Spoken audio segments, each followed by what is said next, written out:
Okay, we're preparing, and now we are live on Facebook. Welcome everyone from World Unity Week. Go to www.worldunityweek.org to learn more about all of the amazing events happening.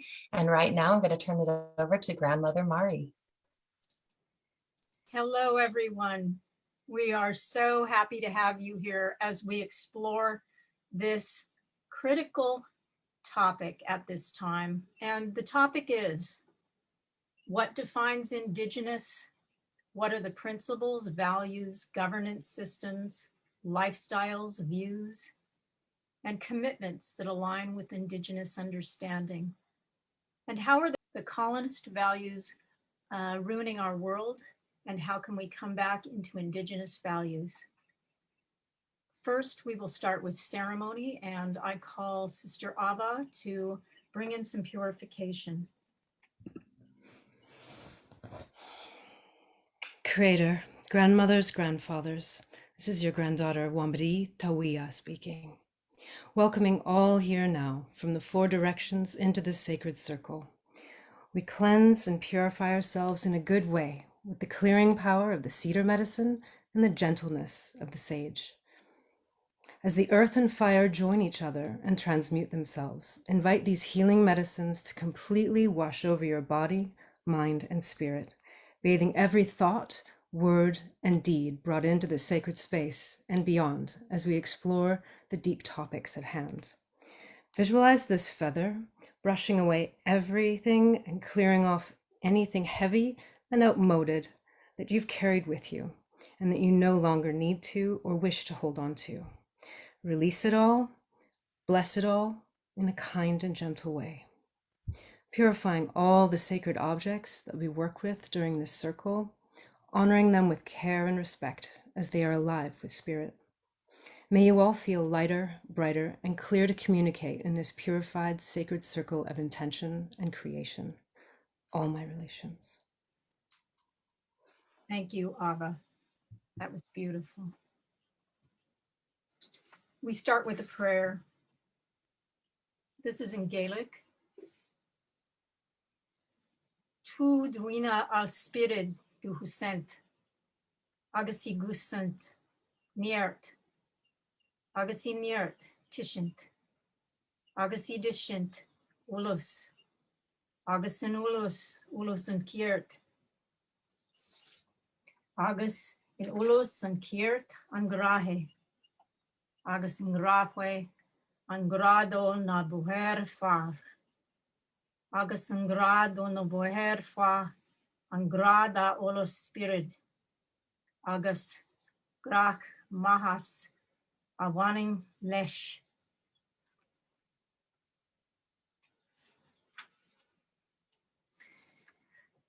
Grant, O Spirit, your protection, and in protection strength, and in strength understanding, and in understanding, deep knowledge. And in this knowledge, the knowledge of justice. And in the knowledge of justice, the love of it. And in the love of it, the love of all existence.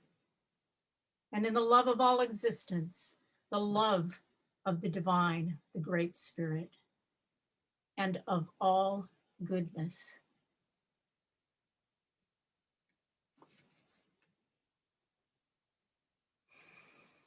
Today we explore, as I have spoken before, we explore the Indigenous values and that which is aligned with our heart of hearts, that which is in harmony with the divine, and that which is not in harmony. And we look at the difference, and we look at the difference so we can see the possibilities of going back into the alignment with harmony. And we also take in the ideas that we can work with to start recreating this harmony on this planet. For right now, it is a time when we can take the reins and align with our sacred dream and bring that dream into existence with the help of each other. Because together we are strong. Together we can move and take this world into a different place. The first speaker is a wonderful matriarch that I have had the honor to work with. She brings in a process called the Indigenous change process. And that process allows you to see what is not in harmony and how to clear it out of your system and your body, and how to realign with your actual true being, so we can completely change the way we see life, and we can extricate ourselves from all that is not us. Grandmother Patricia, please introduce yourself, grandmother.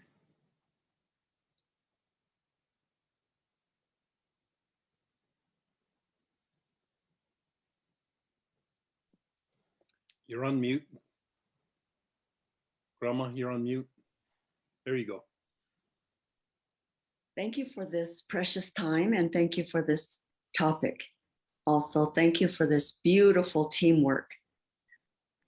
I would like to greet you to this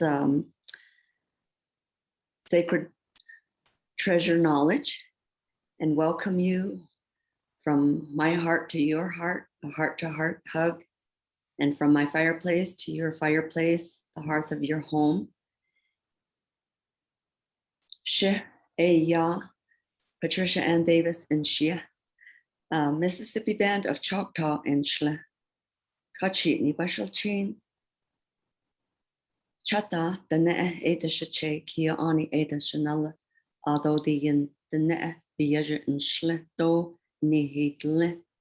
And this is a affirmation of appropriate tribal introduction, informing you of my maternal and paternal lineage, as well as the affirmation that I am a sacred, holy, precious child of Creator within creation simultaneously.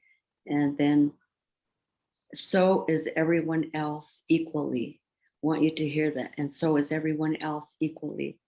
And therefore, when I greet you and say, Ya'ate, Shik'e, Shadane, Ya'ate, Abina, that is also affirming that all that is good, beautiful, and true for us, families and children, the generations, and our communities,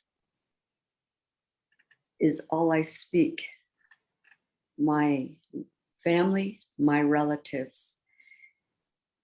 And the lens that I will be speaking about is already in the greeting, already in my introduction. And Mari, I stated my maternal and paternal, which are matrilineal, because it's through the bloodline of Tuakbashishchina. All children are born through the water. And Nayet Nezgana, born to the protector provider, and the healthy helping teamwork between male and female. And so this language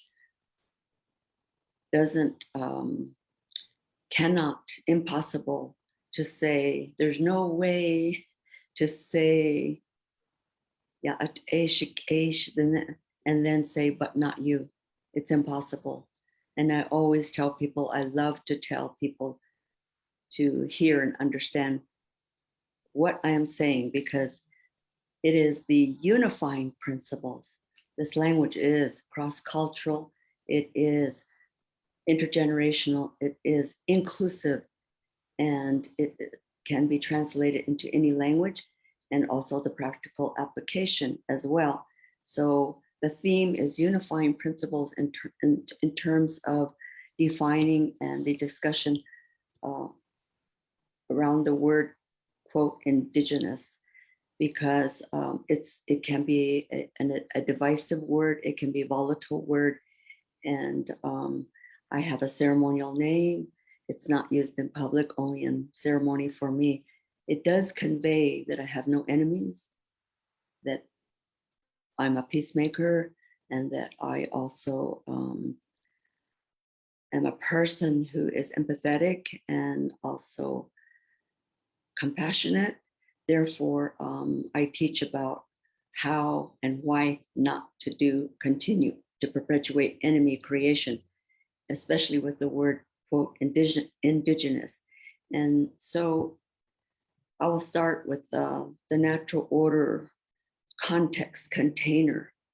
This context container is we are existing within Hojo. As we exist within Hojo, that's the all-encompassing concept of holiness with H and wholeness with W. Nobody can be outside of or separate from it. And those who think they are the ones destroying the natural order.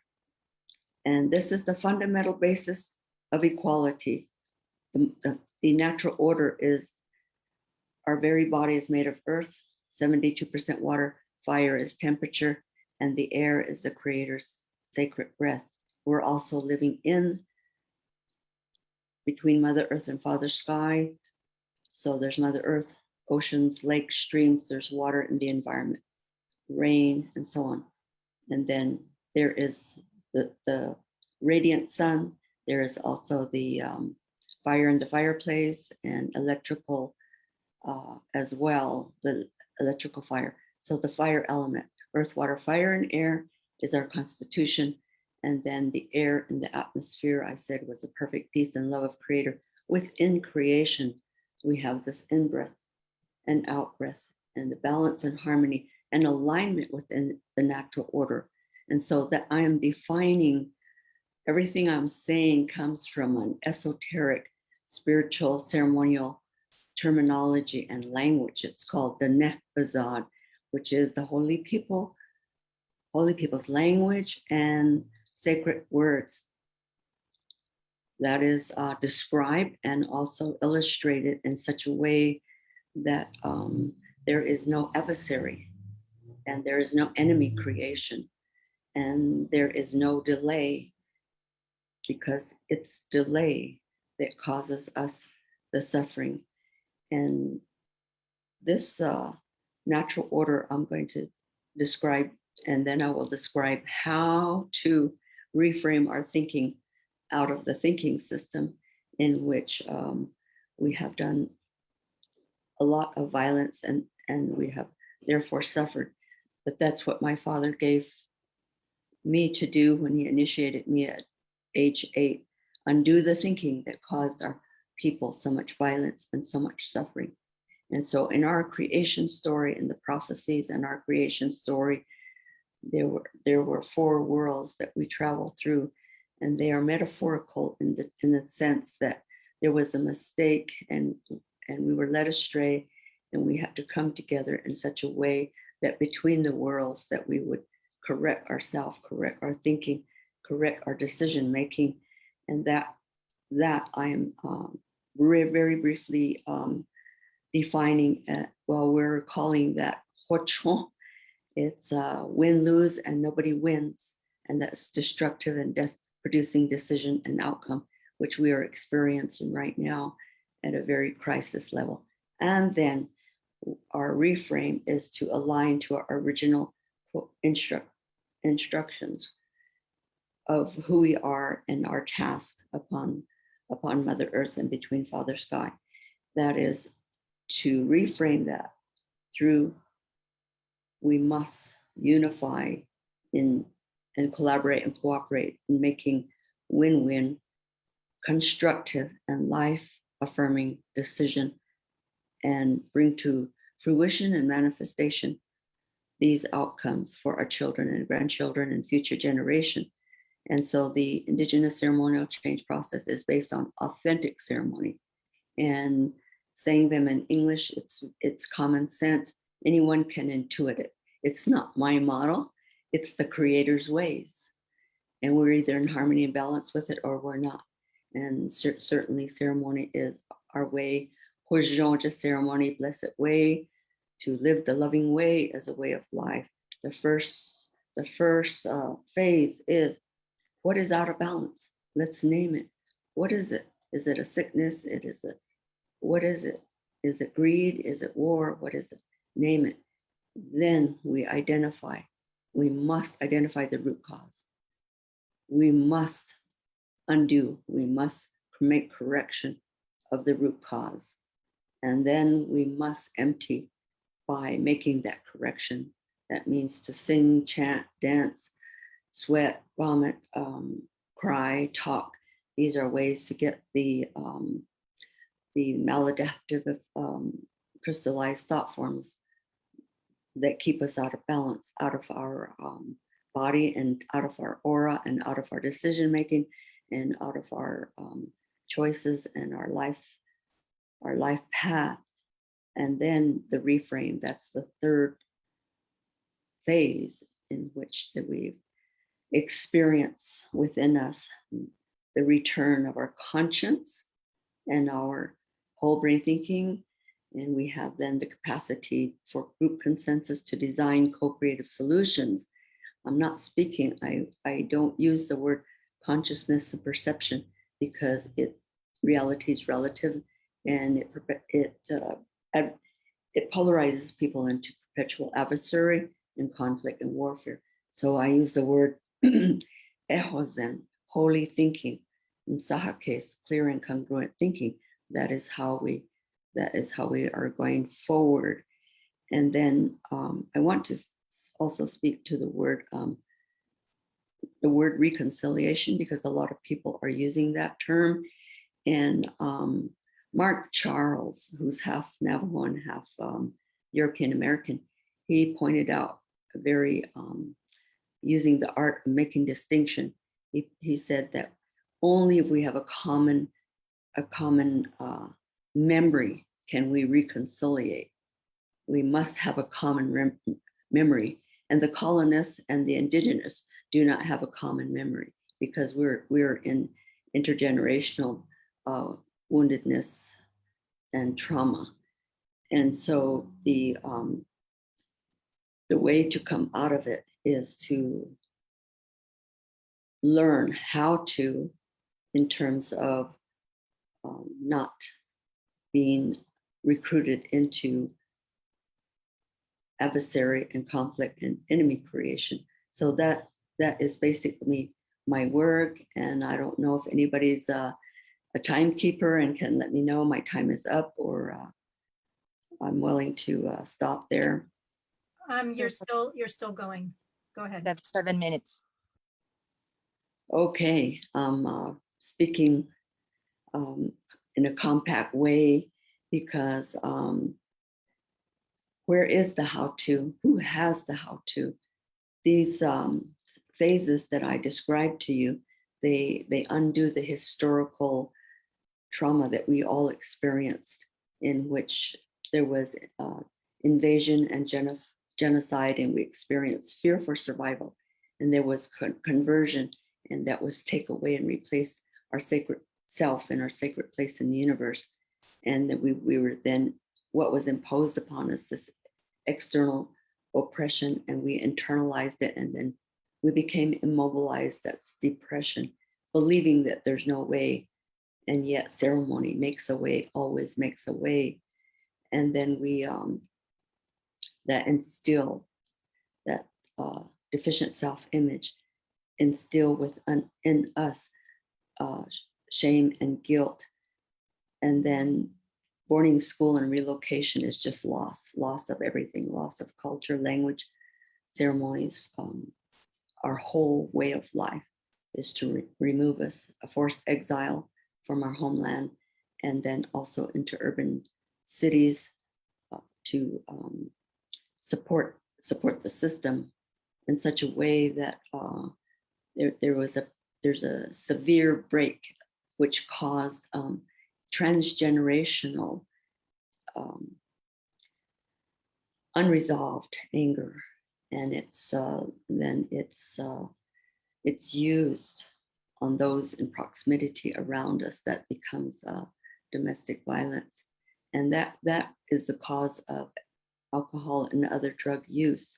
And then we are in exploitation and victimization, even by our own our own governing, our own people and tribal governments and governing systems that are imitating a power over male dominate, female submit.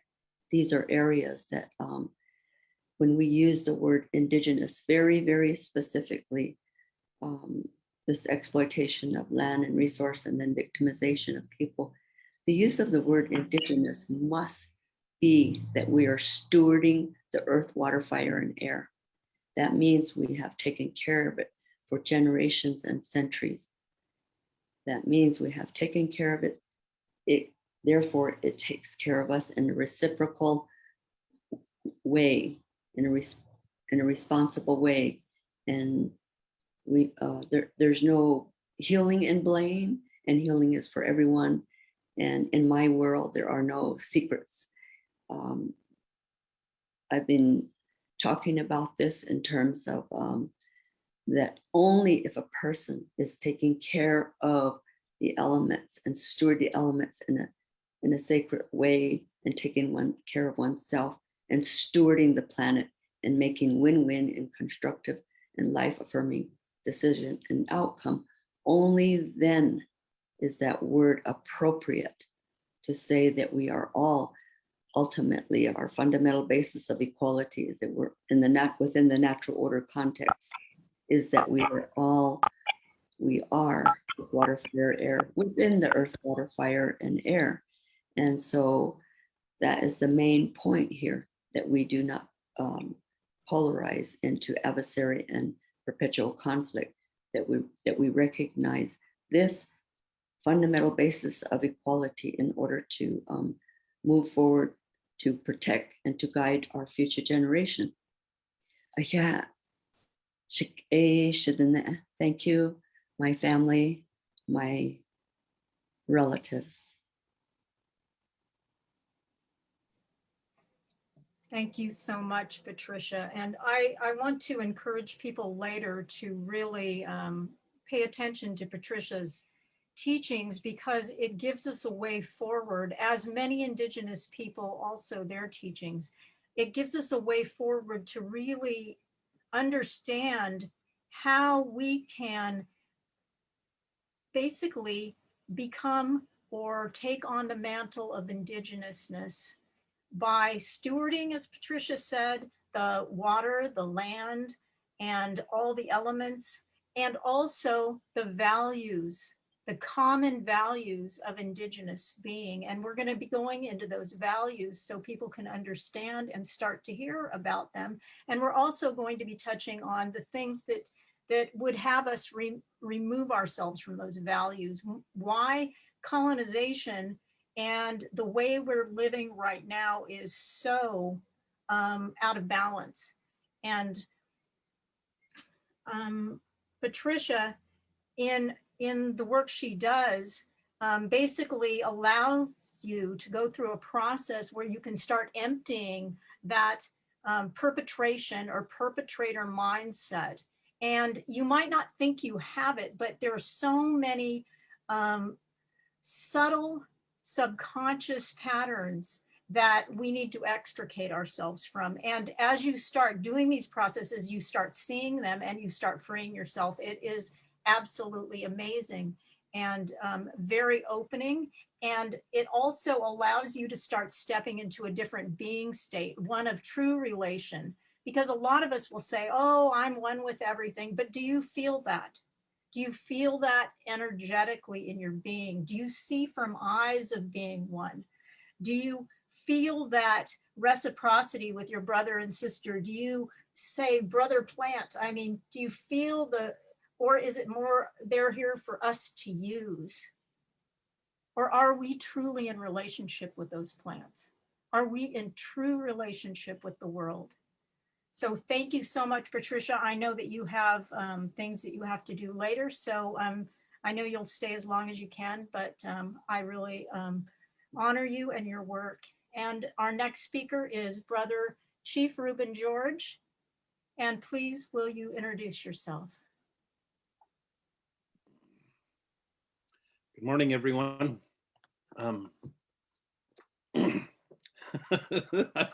Usually I don't look at myself in Zoom, but I've been looking and I look younger. I'm 51. And I look skinnier and chubby. So anyway, I just thought let's share that spiritual enlightenment that I had with my Zoom today. So thank you, Grandma. That was nice. It's beautiful. I enjoyed that. ACM, Hajka CM, CIA, Choice Chief Skaluts on Snot to Slewiteth, Chief Yopen on Snot to Slew to Squamish. My traditional name is Skaloos. And I'm happy to be here. It's nice and beautiful, warm and sunny in Vancouver, British Columbia. It's good to see some of my spirit family, Zarna and Ava and Les and others, Mari. I host a Zoom every Monday night and Tuesdays actually, and with a lot of our spiritual teachers come and share, and they're always in there. That's what we do now, because our sweat lodge and our Sundance and our other ceremonies have been postponed because of COVID. But you know, I was looking at some of the news this morning, and they're finding more bodies. I think it's almost 700 now, babies that were found up in the grounds of the residential schools up here, and that's only 6 schools. And there's 100 and there's 133 more that have to be investigated. And that colonial system that created that, you know, Prime Minister MacDonald, I believe it was him that said the only thing that's going to be left out of these Indians is the blood that's inside of them. My mom was always vocal pre finding these bodies. She's always able to educate people on the ugly facts of the murders and rapes and abuse that people went through, in these children, 5-year-old children as young as 3 years old, went through in residential school. My mom was in there. My 2 older brothers were forced into residential school, and you know, it created a lot of tragedy in my family. Just to have one family that went through that would be horrible, but all my aunts and uncles and older cousins went through something like this. A lot of drug addiction, a lot of alcoholism, and you know, a lot of deaths that followed that, with a sort of not with the second generational effects of that. You know, when the inquiry, the murdered, when the residential school and the murder of missing women, both inquiries came, they asked me to be a part of them. And like even the murder of missing women inquiry, I phoned my lawyer friend that was working on that, and she said, they asked me to MC it for British Columbia, and she said no, because they have no credibility, and they're searching for credibility because they're not. 17 executives quit because they're not doing an inquiry on how it should be. That's inquiring on the coroners and the police and the judges and the correctional institutes. They didn't do any of that, and that's the same with this. If this happened anywhere else, if it was 10 people, they'd block it off with yellow tape and they do their investigations. You know, one of my friends did a fundraiser to raise money, and he successfully did this to do their own investigation, to purchase a radar system that could search through the ground and do this. And the British Columbia and Canada didn't do it. I see in the United States, they found out about this and they're already on it for the boarding schools that they had in the States. But the colonial system that created this is still the problem. And all aspects of all the work that I do right across Canada, whether it's the Mi'kmaq on the East Coast that are fighting for their lobster fishermen, the scientists have proven that their sustainable fishing is not going to affect any of the lobster count. They won in Supreme Court, but they're still stuck in negotiations with Canada. Same with the salmon here in British Columbia. Same with against the fossil fuels of the coal and the gas. And that's what I fight. That's what I stand up against. And it's still a problem. Even though we win in court, which we have, we're still stuck in negotiations. And this is the problem of the colonial system that created these residential schools is still happening today. My cousin did 30 years for stealing.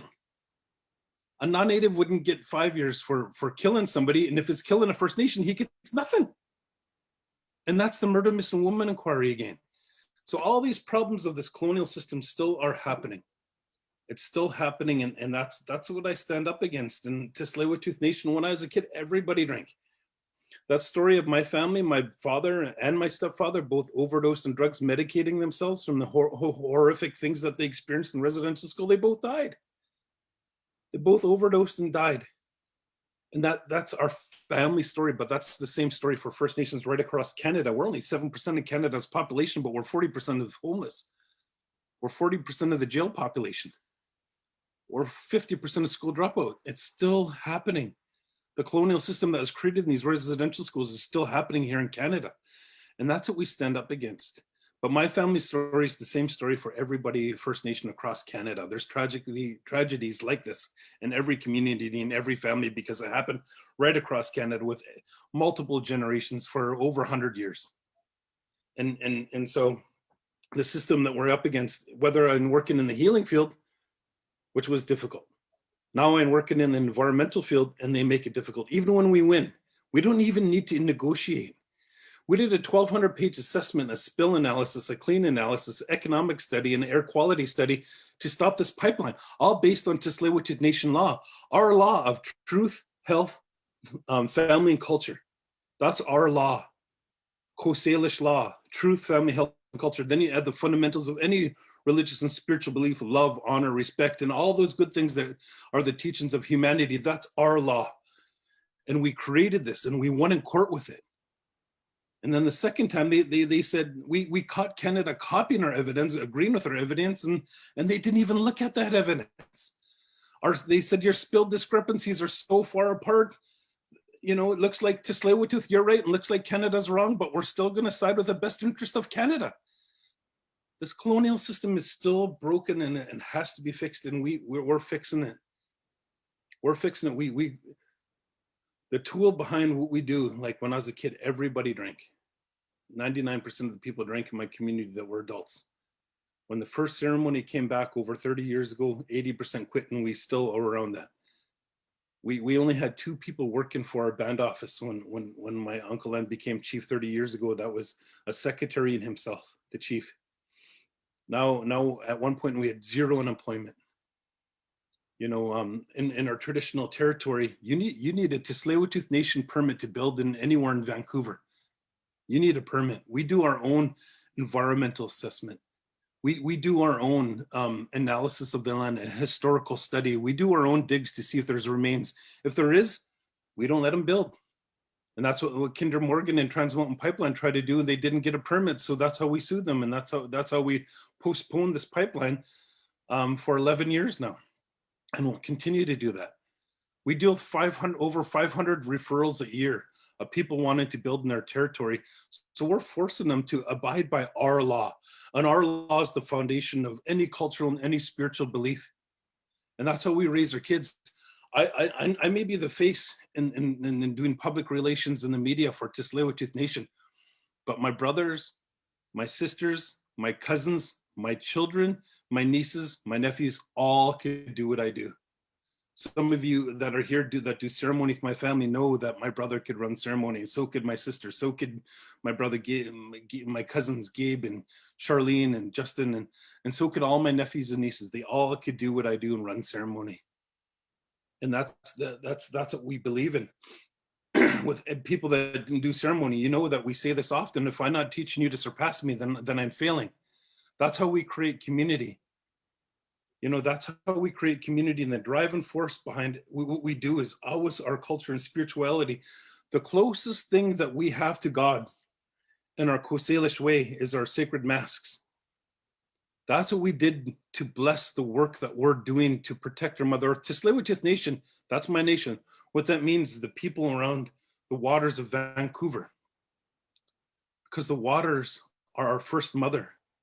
Everything we get out of the water, and we've proven it scientifically that over 80% of what we eat comes out of our water. So everything we get out of the water is good. We have a reciprocal relationship of spirit to the water, because that's our mother. That's our first mother. And so we protect her. And we only make sure what goes into the water is good, just like what we get out of the water is good. Because we get sustenance for our spirit and for our body with food, and spirit with spirit with our prayer. Even when we didn't pray, we always had culture. Like there was a time period where we left the church, and there's like about 10 years where we weren't quite into our native spirituality, but we always had spiritual teachings. From my grandfather, Chief Dan George, he always sat us down and shared spiritual teachings. And at that time, our practice of living on the land, because we were poor, so we ate out of the water all the time. I ate so much salmon, I think I grew gills, but I still really love it. It tastes so delicious. And indigenous crab and oysters and clams. When the tide went out, we said the table was set. And we had teachings around that. And that, you know, everything of what we do and what we intend to do is based on our law. Even when we go to court, when we started this Kinder Morgan Trans Mountain Pipeline fight, the elder said, you just have to explain our law. And I was like, oh, geez.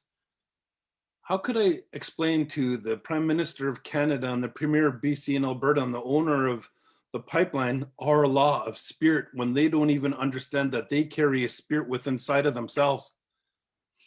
We did, and how we did it is we sued them. And when we stood behind Bill C-35, the Canadian Constitution that protects our rights for fishing and hunting, how could we fish and hunt? And this is why First Nations have won over 250 legal cases in Canada. That's 90% success rate in protecting our lands and waters against fossil fuel extraction projects.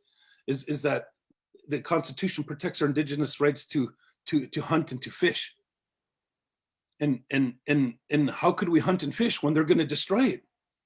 So that's why you see all these environmental organizations in Canada trying to align and try to partner with First Nations, because we have that right and we've been exercising the right, but Canada's trying to change it. The 3 Federal Court of Appeal judges that we faced last time were handpicked by Trudeau. And even though we won, we still lost. And the time constraints that they gave us were brutal. Our new evidence that we brought forward about the orca whales. You see that baby orca was carried on her back for 17 days, telling the world that, you know, this is what's happening to us. And we explained in our study that that pod of resident orca whales will be dead and gone, never replaced if this pipeline's built. Evidence showing that, and they agreed with it. And guess what? Again, they said, we're just going to side with the best interest of Canada. But we pray to these things, and then they turn around and they help us. The hummingbirds stopped this project for 5 months. 5 months, the hummingbirds stopped this project because they're migrating birds, and they put their nest right on the path of the pipeline, and you can't mess with that. So we work together with all our allies of what they mean, because that's through creating our spiritual relationship of a reciprocal relationship of spirit to the whales and to the hummingbirds and to the lands and to the trees and to everything. Everything's so important. You know, my grandfather, he never stopped. And I tell my kids this: you're tired, doesn't matter, get up. You're sleepy, you're sick, doesn't matter, get up, go do it. Grandpa did it, and they do. My kids are young and already been to United Nations 4 times each, speaking on the rights of our lands and waters and people, and standing in the righteousness of Kosalish law, of our truth and family, health and culture, standing in the righteousness of those teachings of humanity. The most powerful thing is love. I love my son. Is like, he goes, trauma is lack of love. Trauma's lack of love. He comes up with these beautiful sayings and quotes, and both my kids, and it's true. Look at a car, it has 4 wheels. Something very simple. Another way that I praise the medicine wheel. There's physical, spiritual, mental, and emotional. Each tire represents one of those things. You take away one, how is that car going to move? And look what happened. You take away spirit. You take away spirit nationally of what's happening in the United States and Canada, and how is the country running? How is their relationship to hummingbirds and to the whales? How is their relationship to the trees? How is the relationship to the water and the lands? They don't care. They don't care about their future generations. And I said this to Trudeau, the Prime Minister of Canada is in his cabinet, and I said this to the former owners of this pipeline. I said, because you're incapable of your greed, and you're capable of your dysfunctional mind and your lack of spirit, you're incapable of making choices for your future generations because you're dysfunctional. But doesn't matter, you're part of the human race. Because you're part of the human race, I'm going to make that choice for you.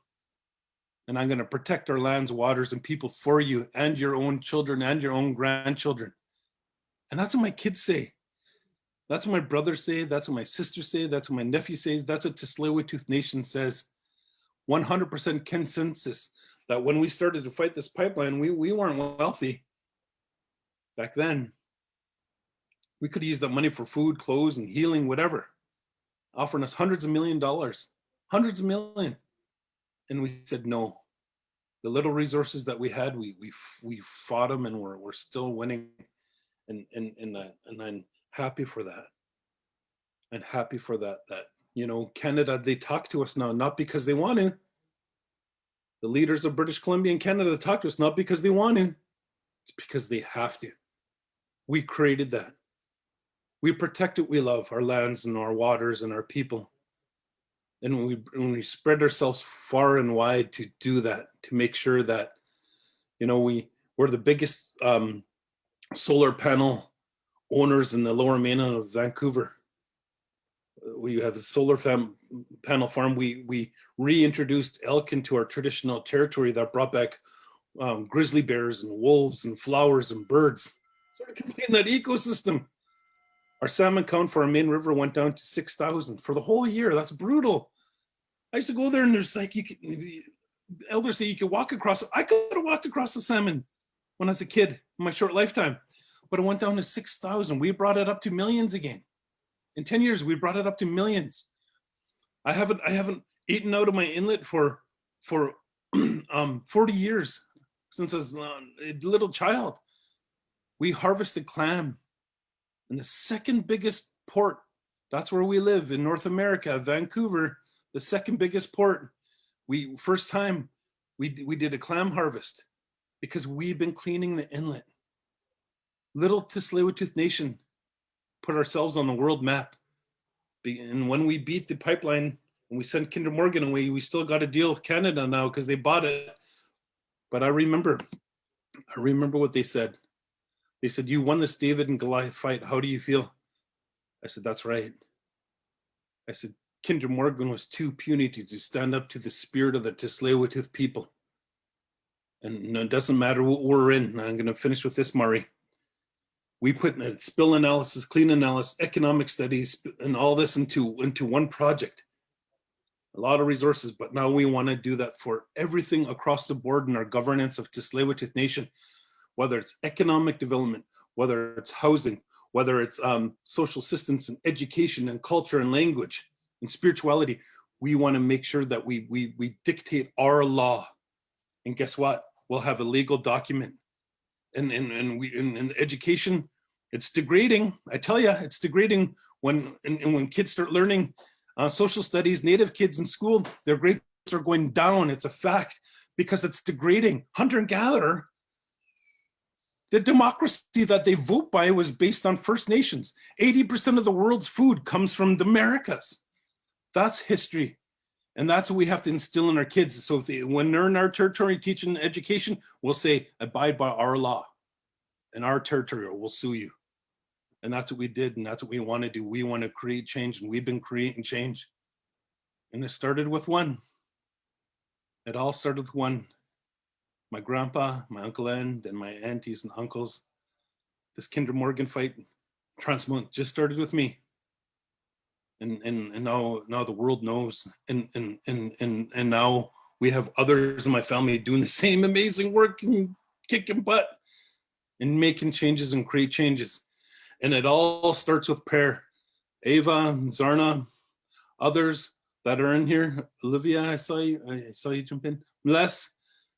We pray on all these things and we bring it to fruition with prayer. The direction of what we're going to do and where we're going to go always starts with prayer.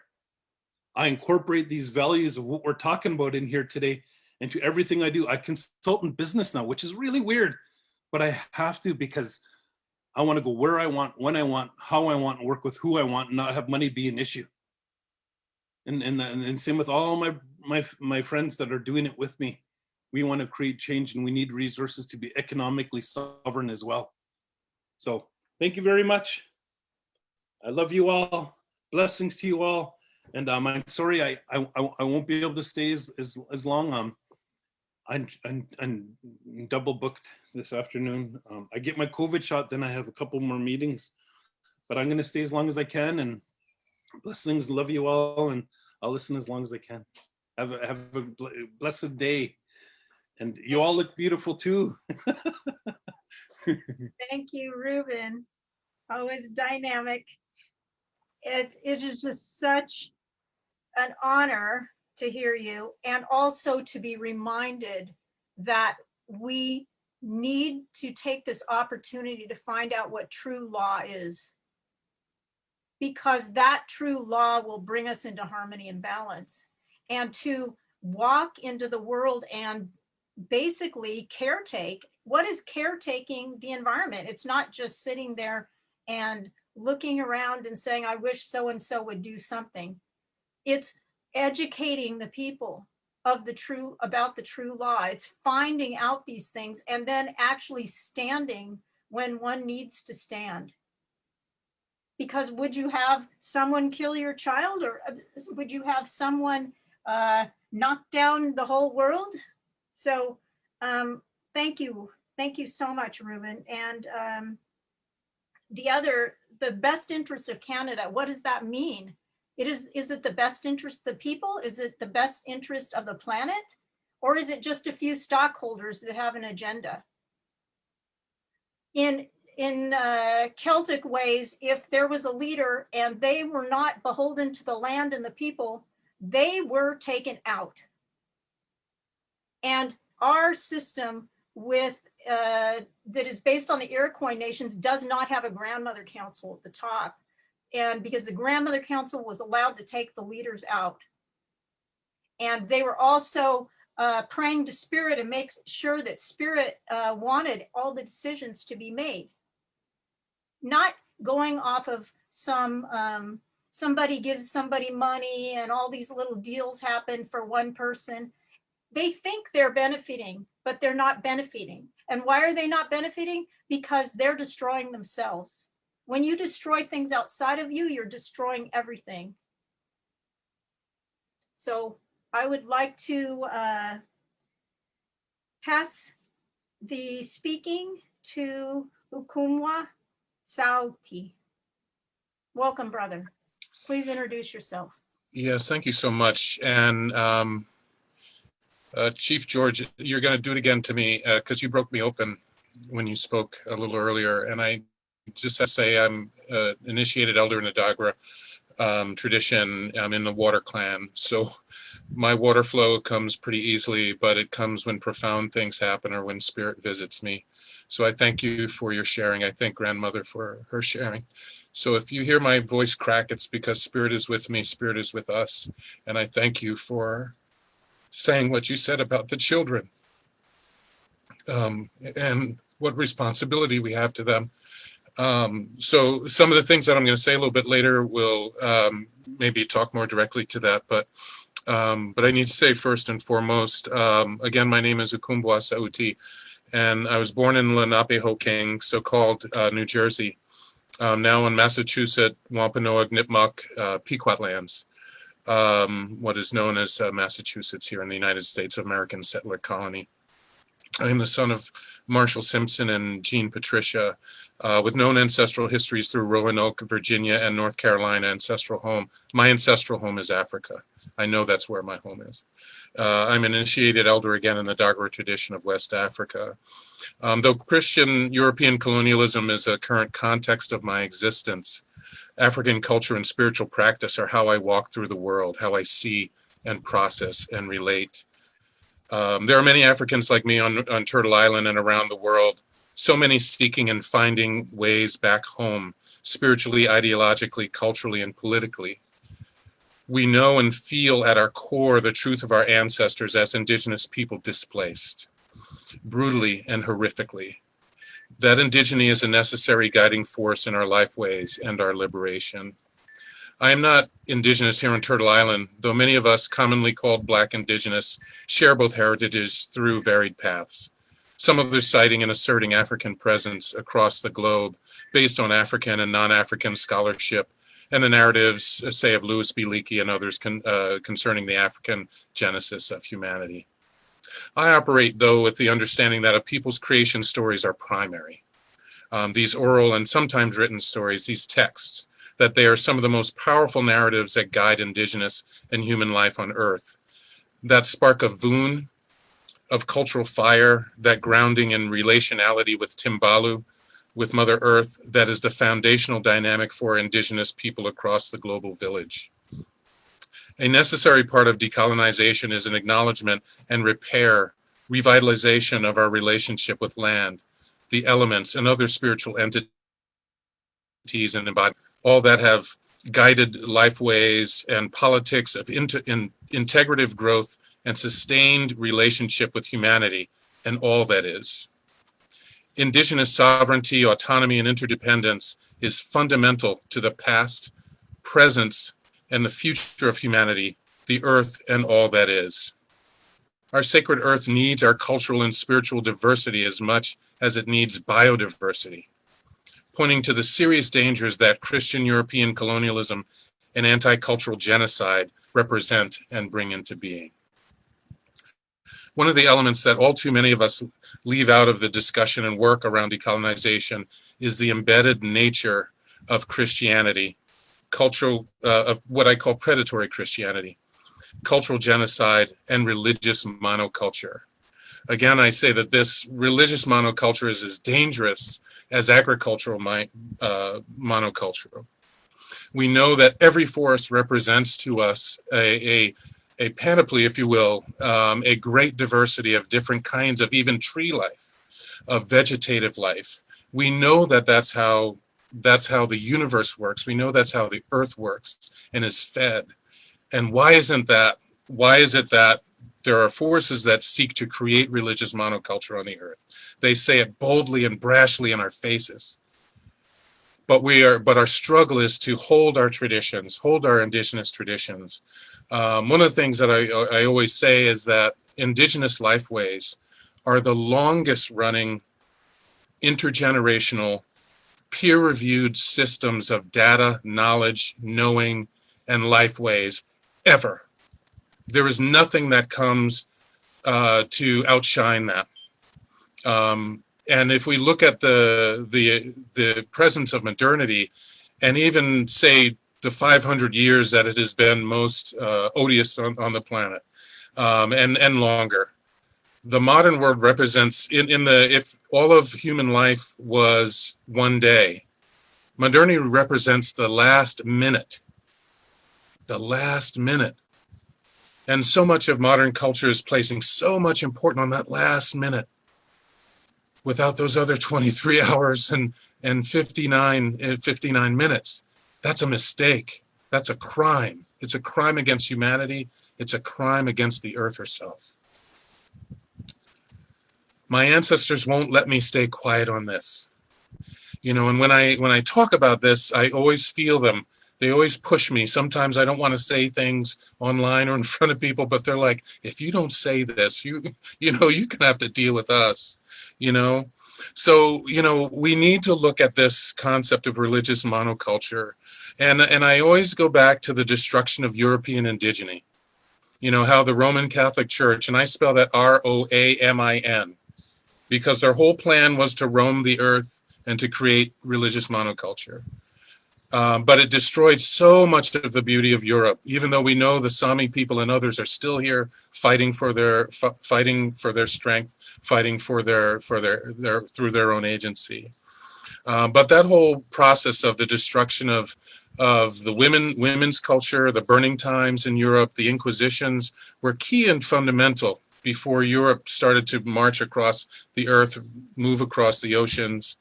And I always point people back to the Roman Catholic papal bulls of the 1400s. And though that was a Catholic emanation, all the I've noticed that all the Christian denominations have ridden on that force, that power, and they are all privileged by that. I know someone working very hard, a Black Indigenous woman working very hard within Quaker circles right now. And many times people tell me, oh, but what about the Quakers? What about the Quakers? And she's finding great violence happening against her and Indigenous people within that those circles. So this conception of predatory Christianity coming along, being embedded with European colonialism, is very important for us to tease out and to see and to shine light on. This whole idea of terra nullius, that they could go to any nation, any part of the world, look upon that land. If there were not Christian people there, they considered it terra nullius, empty land. That there were not, this process of dehumanization was something they created on paper and enforced with violence, with guns, muskets, Hotchkiss guns. All right, this fantasy that they've created has become embodied. The Christian blessing of genocide and enslavement and Turtle Island and Africa and beyond is something that's very, very real. And we support clearly all the work that is happening on Turtle Island around Indigenous Peoples Day to sink Christopher Columbus. I call him Criminal Columbus. And again, we have to look at the central nature of what that power represented and fight against that in our process of decolonization. This dehumanization, sexualization, and devaluation of Indigenous spiritual traditions and practices has been rampant. And it's something I fought very hard against. It's one of the processes by which I moved into the Dagara tradition to answer my ancestors' call to re-enliven, to revitalize the African connection to our own indigeny, to our own land, to our own spirits, our own spiritual entities, to our own concepts, our own cosmological visions, our cosmovisions about the world. And from the Dagara tradition, that includes fire, water, earth, mineral, stones and bones, and nature. But we place a very high value in the connection with our ancestors. They are us. They do not have legs and arms like we do, but we are their legs and arms. We are a part of them. They are a part of us. So we are beholding to their history, and we are beholding to their problems so that we can correct those and heal our ancestral lines. But this is a process that has been frustrated by predatory Christianity on the continent of Africa and here on Turtle Island.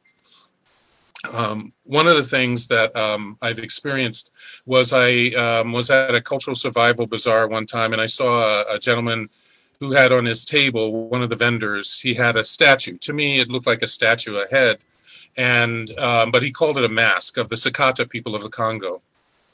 And when I inquired about the story of this thing, he said that an elder had given it to him to bring out of Africa because the Roman Catholic priests had convinced the people in the village to burn all of their cultural items, just to burn them, to put them in the fire. And that's what was happening as he received this mask. And it reminded me that this destruction that we know is historical, that was created by Criminal Columbus and others, by Cortez and many, many others, by George Washington, by Andrew Jackson, by so many others on the continent of Africa and beyond, is still happening right now. As others have said, and I'm sure others will say, the colonialism and the violence and the abuse and the exploitation that is historical is present. And we have to revitalize our connection to our ancestors, especially, and I will say, speaking as one, as African people who have been targeted in one of the most brutal and horrific and historical ways, to regain our connection to our ancestors and to our spiritual ways that are ancestral and are indigenous. We have to find that path back, and it's a hard one. I remember taking a train here in Boston recently, and I was reading a book about Vodun, what many people know as voodoo, which comes from West Africa. And one of my African sisters, my African aunties, pointed at me and told me I was studying, demons, and that I was looking into demonic things. And as much as I wanted to fight back, that's my auntie, that's my family. And I think about the deep levels of terrorism that she has been that has been meted upon her, and that has been meted upon our ancestors, and has been meted upon Africans everywhere today, and indigenous people everywhere today. I'm still hearing stories of missionaries all over the world doing this invasive predatory work and seeking to destroy our connections to, again, that long-term, again, history that we have. Is, I fight back against even the historians and archaeologists who say, well, our early humans were not smart. They didn't understand things. They didn't understand science and things like that. And I've always said, and I didn't even have to think about it for a long time. And I said, if our ancestors didn't show up on this earth in tune with the earth, we would have been eaten by saber-toothed tigers. It's just simple as that. We would have just walked out into the forest and have been eaten. So even the idea of us not being sophisticated beings on this earth, and no matter what our creation stories were, we showed up in tune. We showed up in tune. And then when we look at the great levels of problems that are happening on this earth right now, we know that something very deeply has gone wrong.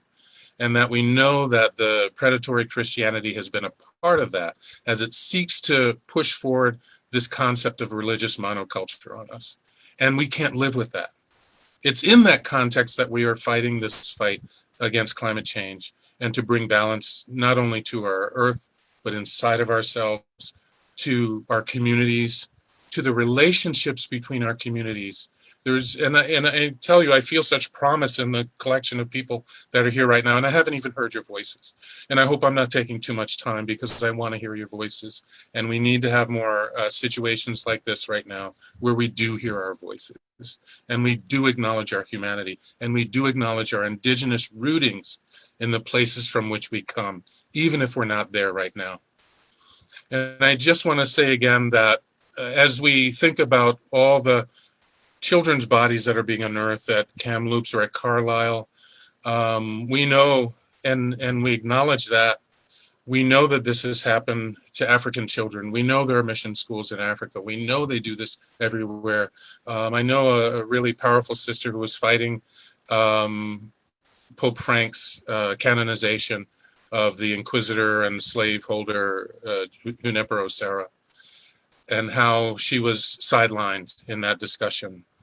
And so this whole mission system, this whole process of Christendom, of predatory Christianity, has harmed even our children that we're unearthing from the sacred earth herself.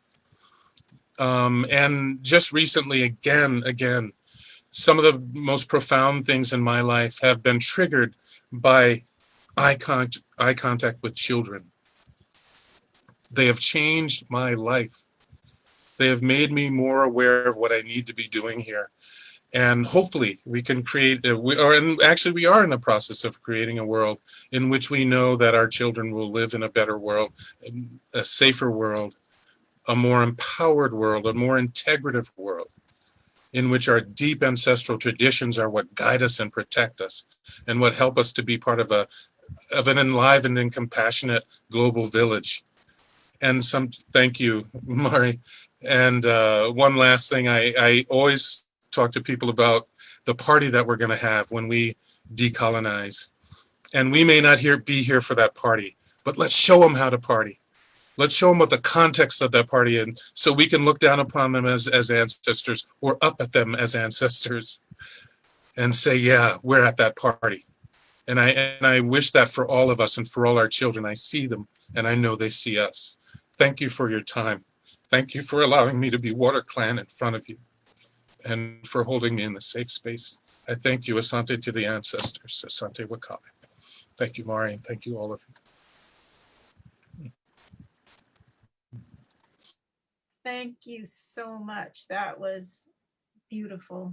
And I'm going to pass now the speaking to Zarna Joshi, please introduce yourself, sister.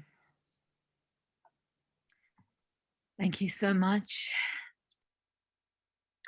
Jai Shri Krishna. Maરું નામ ઝરણા જોશી છે. હું જયેન્દ્ર અને ઉર્મિલા જોશીની દીકરી છું. હું અંબાલાલ અને લલિતાની પૌત્રી છું. હું ચિત્રાનસ ગોત્ર છું. ચિત્રાનસ ગોત્રની દીકરી છું. હું ગુજરાતથી અહીંયા આ દેશમાં આ ગામમાં હું છું. અને મારા હાર્દિક પ્રણામ. Tameko. My name is Zana Joshi.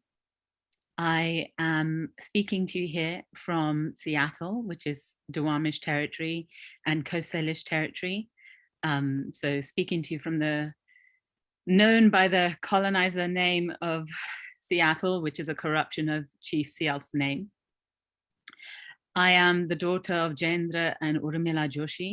I am the granddaughter of Ambalal and Lalita Joshi. I am the descendant of sage Chitranas. I am of the Baj Kerawal Brahmin community, and my indigenous land is in Gujarat. And previously, before that, we had migrated from Kashmir. Thank you so much for inviting me to speak on this panel. And thank you so much for allowing me the honor of being in the presence and to hear the wisdom of all of these incredible elders. It is very humbling. And one of the things that I wanted to touch on today, to add on to some of the things that have already been spoken, is how the colonizer system is perpetuated by child abuse. And this is one of the foundational pieces of it. Because the way to control the land, which is all a colonizer cares about, is to destroy the indigenous children so that they cannot continue the indigenous values, which is to protect the land and the water and all of the children to come. So the colonizer mindset and the colonizer mentality, and thank you so much for bringing up religious monoculture, because this is 100% part of that equation, and that is also its own root. That itself is a form of child abuse, to say there is only one way. You have no choice. You have to believe what we tell you, and anything that you feel, that you experience, that you understand, that you witness, that you know in your heart, all of that is lies, and you have to believe what we are telling you. And that type of brainwashing, that type of monoculture, that type of intellectual and spiritual terrorism is at the very root of what is plaguing us all, of what is plaguing our land and our water and our children. And I wanted to share with you all some of the trauma that my people's children have gone through. Because as I said to you, I'm speaking to you here from Seattle. This is not my indigenous land, of course. And yet I am here on this land as an entity who has come to you, your sister who has come to you from the other side of the planet, because my family was twice refugeed by colonial trauma, and we were forced from our land. We were forced away from our land because it was not safe for my elders to remain there. And so many of my elders had already perished because of that colonial system, perished even before they ever had a chance to become elders. And they are the ancestors now. And so what I'm sharing with you because I am inspired by them, and because I feel their blessings upon me every day. Just a few weeks ago, I had a dream about my grandmother and my grandfather, and they both came to me in a dream, and I was in a tent with my grandmother, and she had a big box of incense, and she was smudging the tent.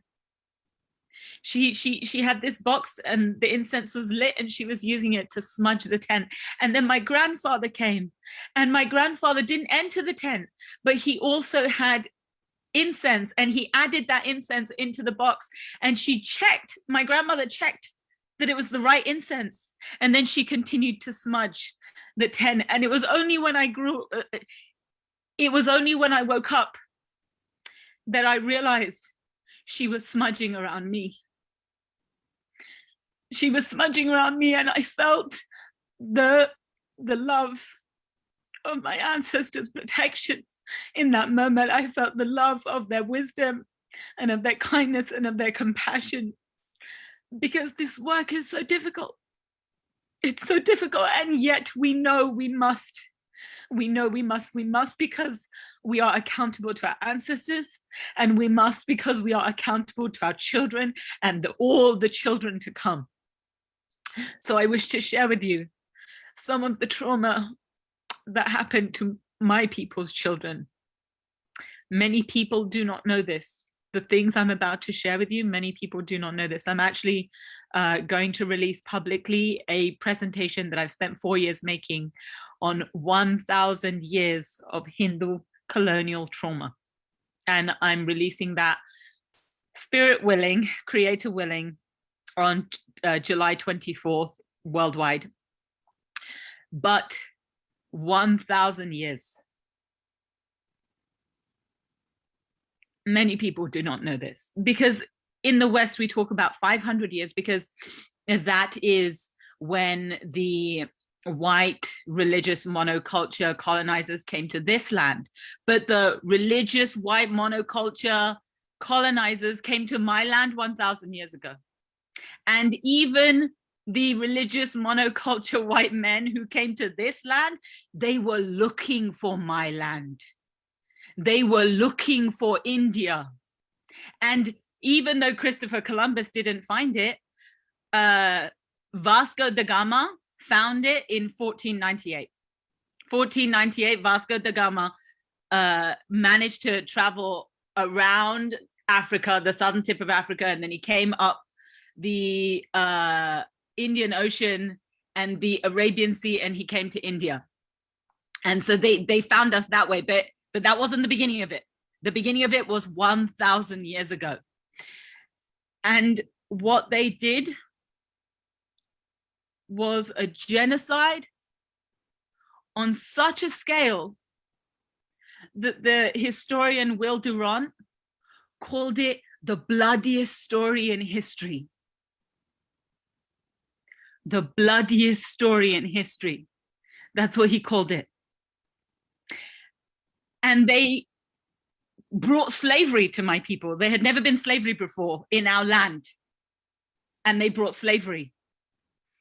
They brought rape culture. They brought pedophilia. And the enslavement and sex trafficking of children that they forced upon us and that they ran their economies with, we still feel the trauma of that today. And the reason why we still feel it is because it never ended. It began for us in the 11th century, and then the 12th century, and then the 13th century, and then the 14th century, and the 15th century, 16th, 17th, 18th, 19th, 20th, and 21st century. Today, it is still happening. And what do the colonizers, what does the colonizer system say in this land to colonize people? Get over it. That happened a long time ago. Why are you complaining? That's what they say, right? That's exactly the same thing they say to my people. Because you cannot come to any reconciliation, as grandmother Patricia said, you cannot come to any reconciliation until you have a unified understanding of history.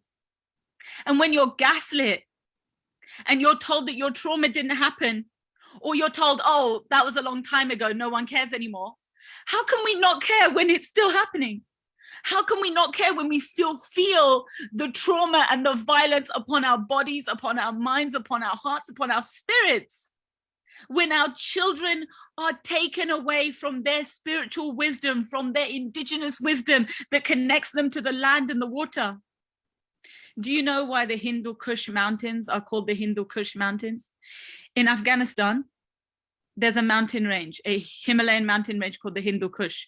It means Hindu slaughter, because the colonizers at that time transported so many Indian Hindu children as slaves out of that mountain range to be sold in the slave markets of Central Asia and the Middle East. They transported so many Hindu children, and so many of them died en route, that those mountains were renamed the Hindu Kush Mountains. The actual indigenous name of those mountains is the Pariyatra Parvat in our indigenous Sanskrit language. Pariyatra Parvat is the actual indigenous name. But every time one of my people looks at a map and they see this colonizer name, Hindu Kush, we all know what it means. We know. None of the colonizers care. They know too. And then they gaslight us and say, that's not what that name means. It's in their own records. It's literally in their own records. And in the presentation that I'm going to make public, I go into all of these details. So this is just one aspect, right? The sexual violence and the enslavement of children. Another way that they worked at destroying our children was they destroyed our educational system. What many people do not know is that the public schooling system that is in the West is a distorted, corrupted version of my people's educational system, in which all children, regardless of their background, regardless of their family, regardless of how much wealth they had, regardless of any of that, all children were educated. And every single one of them had a basic foundational teaching of 5 years training in our spiritual indigenous values. 5 years training at least. And then after that, they would go on to whatever it is that they wanted to specialize in, whether it was architecture, whether it was sculpture, whether it was pottery, whether it was language, whether it was mathematics, whether it was astronomy, whether it was the continued study of our scriptures so that they themselves could become teachers. And we had this very diverse, widespread, deeply valued and cherished educational system that all of our children had access to, regardless of gender, regardless of class, regardless of community, regardless of sexuality, because we had communities and elders who we call third nature. And that would include anyone who is queer, anyone who is trans, and they had spiritual elders who would guide all of those third nature children so that they were not isolated, so that they did not feel lonely, so that they were able to imbibe the values of their community and contribute to society from that wisdom. All of these things were valued, cherished indigenous values of my people. And all of those things were, if not completely destroyed, attacked so relentlessly that my people are now blamed for our own trauma. We are blamed. They say it's Hindu patriarchy. This is the audacity of the colonizer mindset, where they will rape you, they will torture you, they will enslave you, they will murder you, they will brainwash you, and then they'll say it's your fault. It's your fault. And of course, you know, from learning from the different indigenous peoples and the different descendants of those enslaved people on this continent, from learning from them when they talk about their history, I have heard they went through the same traumas.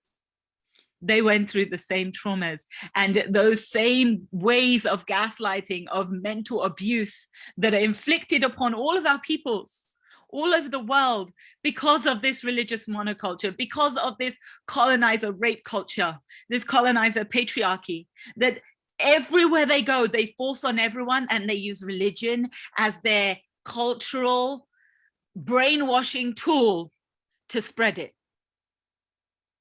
And it is that very thing that they use to then control our land.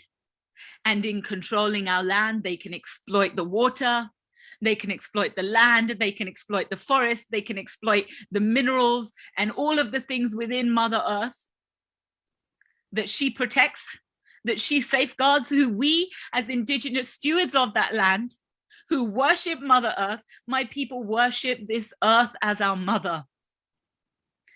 We worship her. The rivers are our mothers.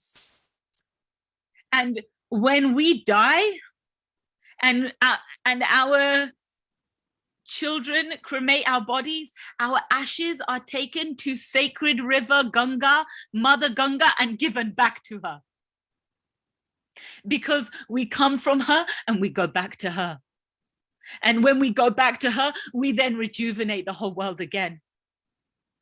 These are our sacred Indigenous values that, because so many of our people were transported out of our land, were forced out of our land, and their bodies perished along the way, and their ashes could not be returned to our mother. Those bodies have never been found. We don't know where they are. We don't even know the numbers. There's no way of knowing. And so this trauma, when I hear about the boarding schools, I feel your pain so deeply. I feel your pain, because those bodies were never returned to us. They were never allowed to go home to their mother. It is such a fundamental thing. This child abuse, to separate a child from its mother, and we think about what is happening at the border, and we think about how much hype was made in the colonial system of so-called democracy. And they said, oh, we're going to change it. And of course, nothing has changed. Nothing has changed, because the colonizer system does not change. The empire does not change. All it changes is its propaganda. All it changes is the message it uses to brainwash everyone into its will. And so I will, I'm sure I've taken up too much time, but thank you all so much. It is an honor to be in your presence. It is an honor to hear your wisdom. It is an honor to see your resistance to this empire and the incredible healing that the ancestors and spirit and all of our deities from all over the world, all of those deities, the gifts of that wisdom that they are giving to us, the Mother Earth is giving to us. Thank you. Thank you so much, sister. We are having our eyes open today, and it is a necessary part of healing to see the truth and the actuality. And as you start looking to everything around you, you will see it echoed in the whole system. Banking, where people extract exorbitant sums from each other. Housing, where they make the housing go up and up and up in cost so nobody can have anything. Putting laws in that you cannot make adobe buildings anymore, or straw bale, or have inexpensive ways that you can just work on the land, all for the control, all for the colonization. And it just echoes on and on and on. And how do we reestablish this vision where we all, the herd of one is the herd of all, that earth and us are in alignment, we are one, we are the same? How do we bring that into our energetic system? If we feel we are divided energetically, we have the consciousness of walking around in a divided way. We're not seeing our relationship with all. We have to extricate this out of our system and take it out. And that's why Patricia's work and all of our works is so important, because it's the only thing that is going to bring us to our true heart, what we knew as children that could be possible on this planet, where we all love each other, where we all see each other with eyes of innocence and purity.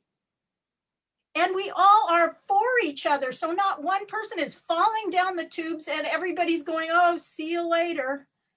Where we're not working for the man at things that are destroying the planet, where all of us have a place and where we actually have our wisdom ways passed down, rather than Europeans that have no wisdom ways to pass down anymore. And they're trying to look through the garbage can or, ask spirit, please help me get some idea of my wisdom ways.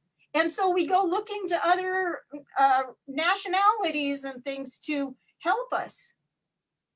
And that is a viable thing. Thank God these elders have taken us in. Thank God. Thank you, elders. Thank you. Let us be humble and not use your teachings to make money and do profits and then be a shaman or whatever in a weekend workshop. This is bullshit. Excuse my language. This is not right. Be humble. Study deeply. Get on your knees. Ask Creator, what can I do for you? Not what can you do for me? Oh, anyway, I would like to call on, let's see, Grandmother Pauline. Pauline, please introduce Thank yourself.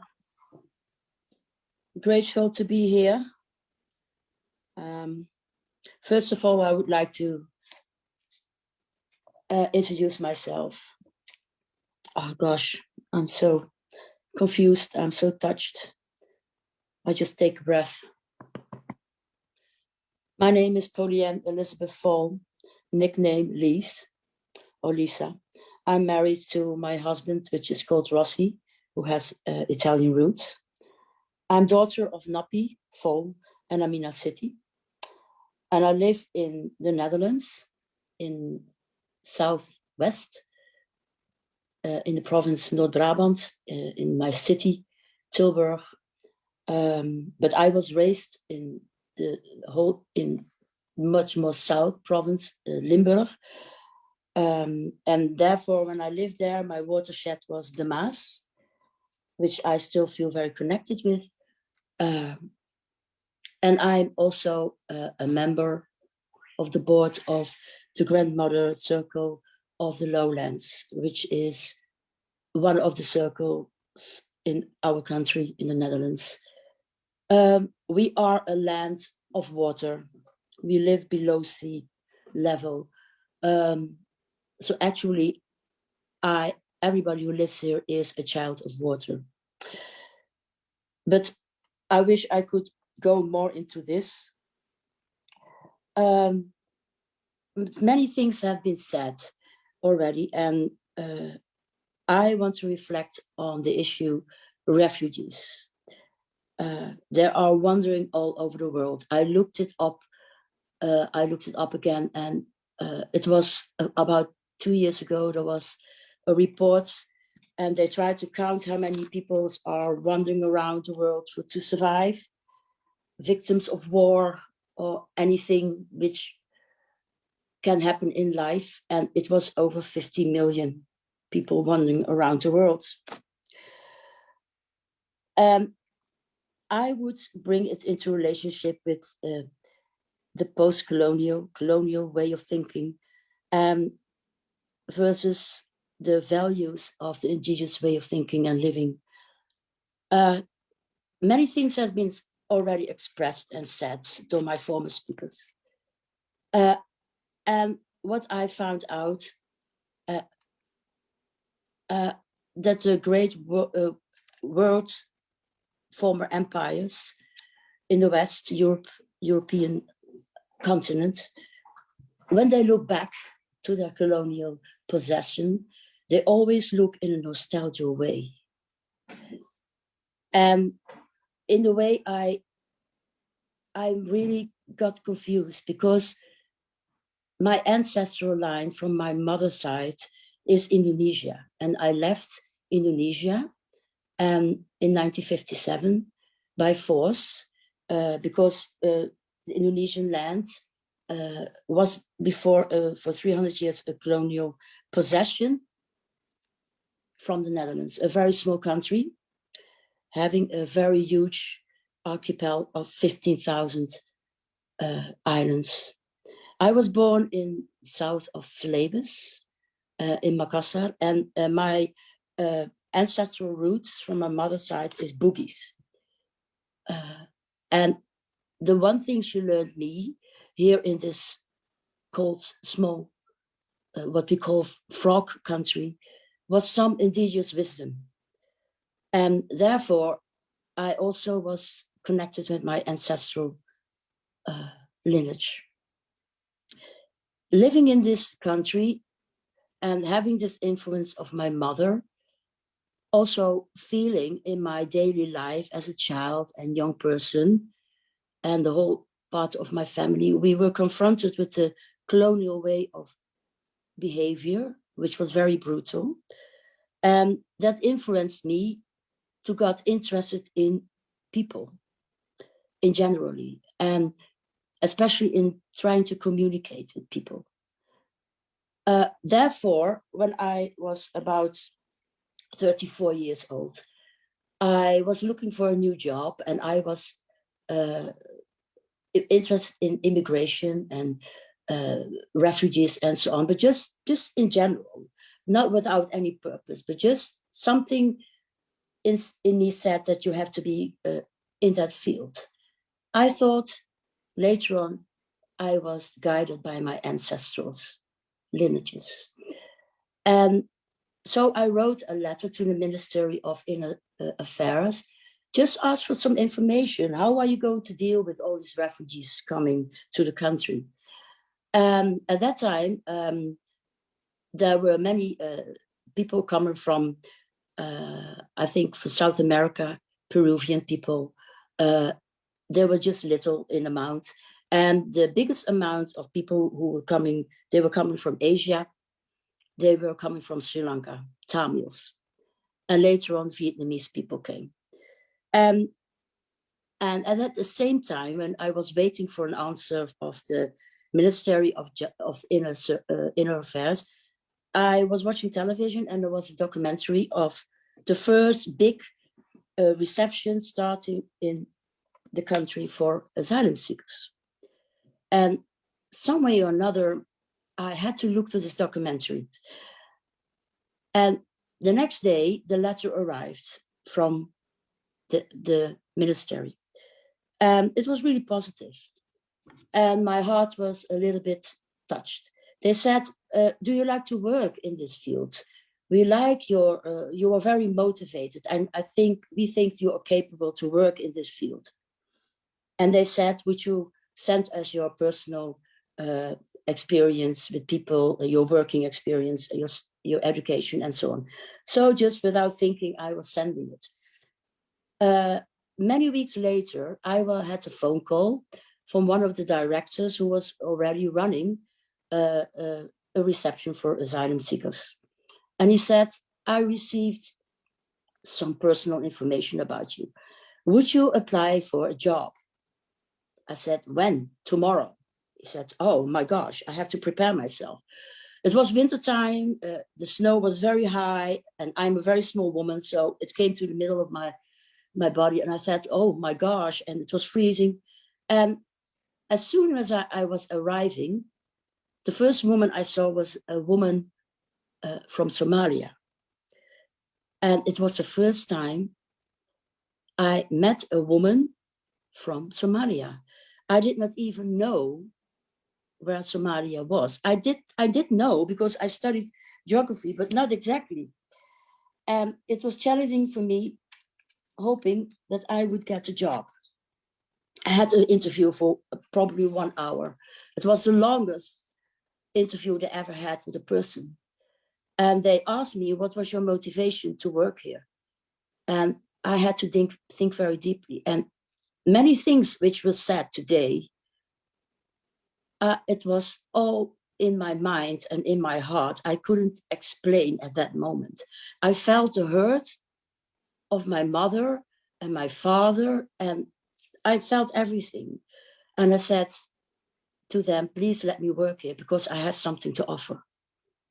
There was the beginning of a journey of 30 years working in this field. And you can only work there if you have compassion in your heart, and if you're able to carry the values of openness, honesty, respect, trying not to carry as think in distinctional way, especially that you have to think of the heart. That guided me so well. And I saw later on what the colonial way of thinking had an effect on all these refugees. And it was also connected with my own colonial background. And I found out there was a colonial trauma. And when I was discussing it with my colleagues, they said, oh, but we also have a colonial trauma. And then I got really sick of it. Colonial trauma. You don't have a colonial trauma. Those refugees, they are the victims of colonial trauma. And what you do here in the West is look away, deny, ignore. You're not going to work it through what you did. You still are on unequal treaties. You still keep on doing, continuing segregation. You still keep people in displacement. You still have a brutal behavior. You still repression, and still exclusion of power, of wealth, especially for the refugees, which are most coming from indigenous cultures. And what are they doing in the West? Dominating diplomatic relationship, geopolitics, make it legal, but also disturbing refugees who try to flee. Most of the time, people in the West see them as a threat. They are afraid. Why? I say, they're just people who try to survive, try to find on a legal way a new life. What would you do if your child would be hungry and you can get food and there's no food in your house? You go to your neighbor. Why can't we be the neighbor of the refugee? Why can't we respect them and see their vulnerability and see what they have to bring? And see them just in the eye and in the face. Try to feel their heart and try to communicate. Give them a voice. Feel the hurt of one. We all have to feel.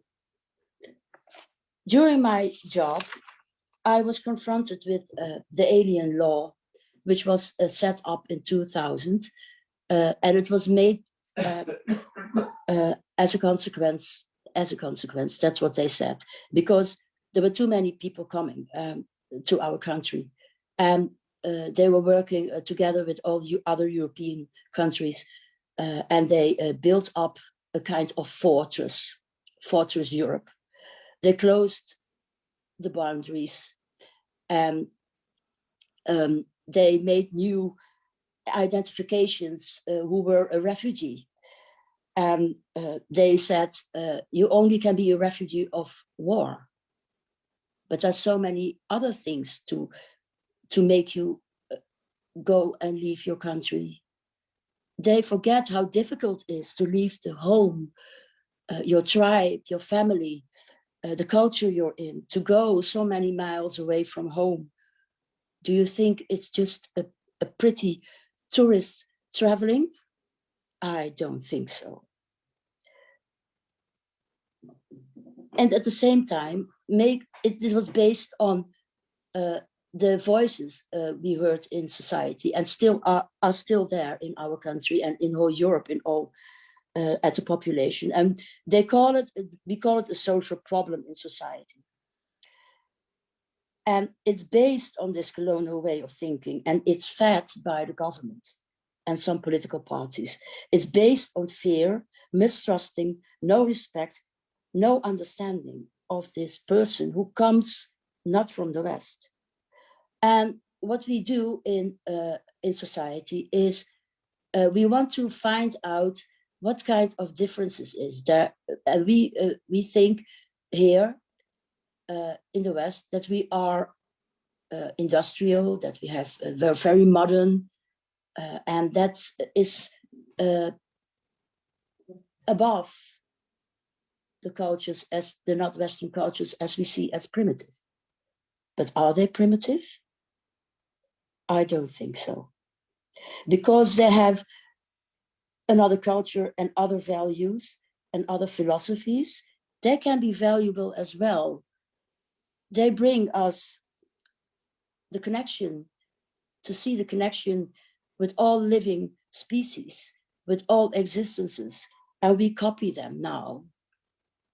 I try to internalize and to get it in, yes, I'm sorry, I don't know the word for it. I try to get it into my body and my mind, and I'm very happy that I'm a part of the grandmother circle of the lowlands, because we are on the same level and we are going through the same development and the same hurt, and we don't look away.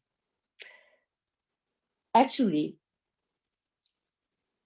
I always try to convince, and I'm so lucky that all my colleagues have the same experience and the same view. And we always said at parties when people were speaking to us, oh, you are responsible for bringing in all these asylum seekers. And I said, huh? Then I said, I don't want to speak anymore to you. And always I had to talk about my job. And then I said, I don't want to talk about my job. I know, you know what I'm doing. Let's talk about yours. And then they were closed up, and they got nervous. And then I said to them, you always want to speak about the difference between people, but working in the asylum reception, you find out that there are some universal values, which are not much different from our. We all want to have a good life for the children. We all are doing our cooking. We always want to take care.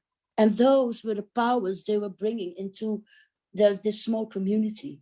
And it helped us really to run an asylum center with so many nationalities. There were 25 nationalities, and I worked with 35 average cultures and subcultures. And I could deal with everyone, even if I didn't speak all the languages. But there was one language I could use always, and that was body language. Use your body. Touch somebody. Try to feel the hurt. Try in this way to communicate. And, you know, we were very lucky. We could use many interpreters by phone. And many of my colleagues said, but it's so expensive, Podium. I said, oh, but if I don't use it, I don't know what's happening in the mind and in the heart of the person who is sitting in front of me. And later on, I try to bring in and convince my colleagues that spirituality was also a thing you could bring in.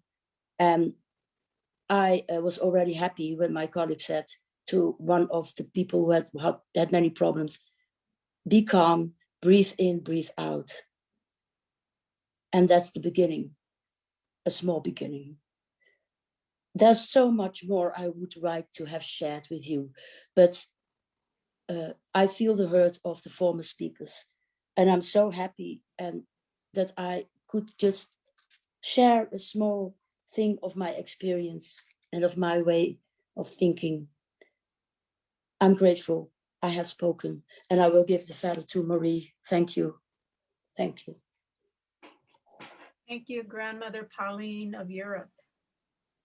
She didn't say that she is half European and half German. yeah, half Yes, German. my father is German. Yes. And we're so glad to have a European grandmother that's educating herself and really trying to pass on that understanding to the people, because it takes so much work. And I just treasure her friendship. She's a beautiful woman. What comes to me very quickly in this is that, you know, before all this happened, there were no borders.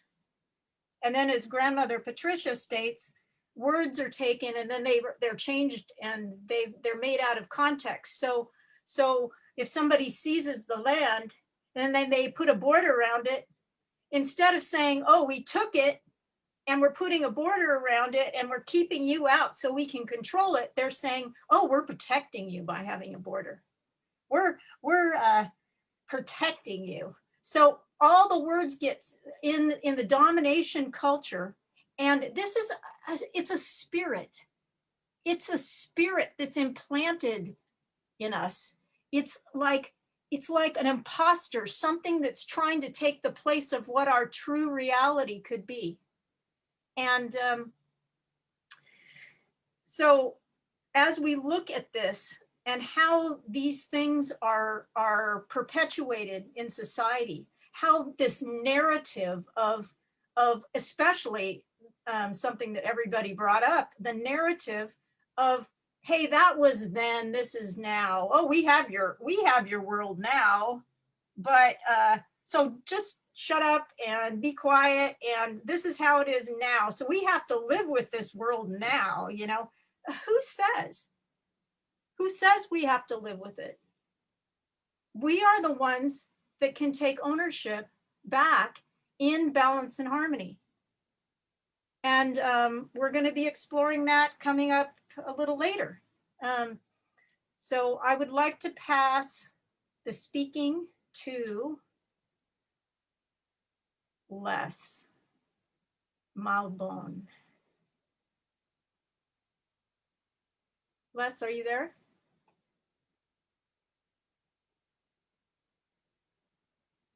He's just on a call, looks like. Okay, so I will pass the speaking to, and Grandmother, really forgive me if I butcher your name in a bad way, but Aya Taria, or please let us know what your true name is and introduce yourself. Thank you. I am Iya Tahira, known as Iya Tahira right here in my community. Good afternoon from St. Croix, Virgin Islands. I want to introduce myself from a long strain of history. I'm a born Mississippi grandmother, native of Mississippi. My father is Frank Adams. My mother is Gussie Merchant. I was born Ribbley, and I exiled Ribbley in 1963 in search of freedom. That's what I call it. And I am a I have multi-ancestral lineages. I like to say that because I think it's important that we recognize ancestral lineages that add to our journey. That we recognize that we are a mixture of African people, enslaved African people. Are not all of us enslaved Africans in this continent that we call North America. I want to make that clear. Because my grandfather, my great-grandfather, Alan Merchant, Alan was a man who came out of the Toltec culture. That was my great-grandfather, my mother's grandfather.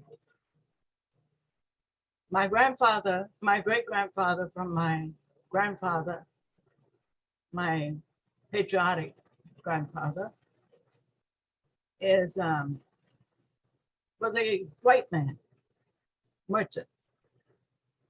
I think he became that before the Inquisition of the laws that came that outlawed the marriage between whites and blacks. That is another part of history we don't know. We don't take into consideration. We think that all people, first we think all African who came into the America was enslaved. That's not true. That's a no-no. My grandfather from my grandmother from my father's side is Cherokee Indian. So you see, I have this multi-ancestral lineage. I too, like my brother, Sauti, am I saying your name right? I'm a initiative in the Daga People's Studies under Malbon Somé. I'm also initiated priestess in the Ifa cosmology, which is a religion of the Yoruba peoples. And I say cosmology because people get confused with what is culture and what is spirituality, or what is cosmology. And we'll say, oh, she's a Yoruba priestess. I am initiative in the Ifa culture, which is a religion of the Yoruba people. And there are many strands of religion, because when we talk about Africa, we need to be careful that we don't lump everything in one basket, because Africa is a continent. And as a continent, it has many religious or spiritual expressions.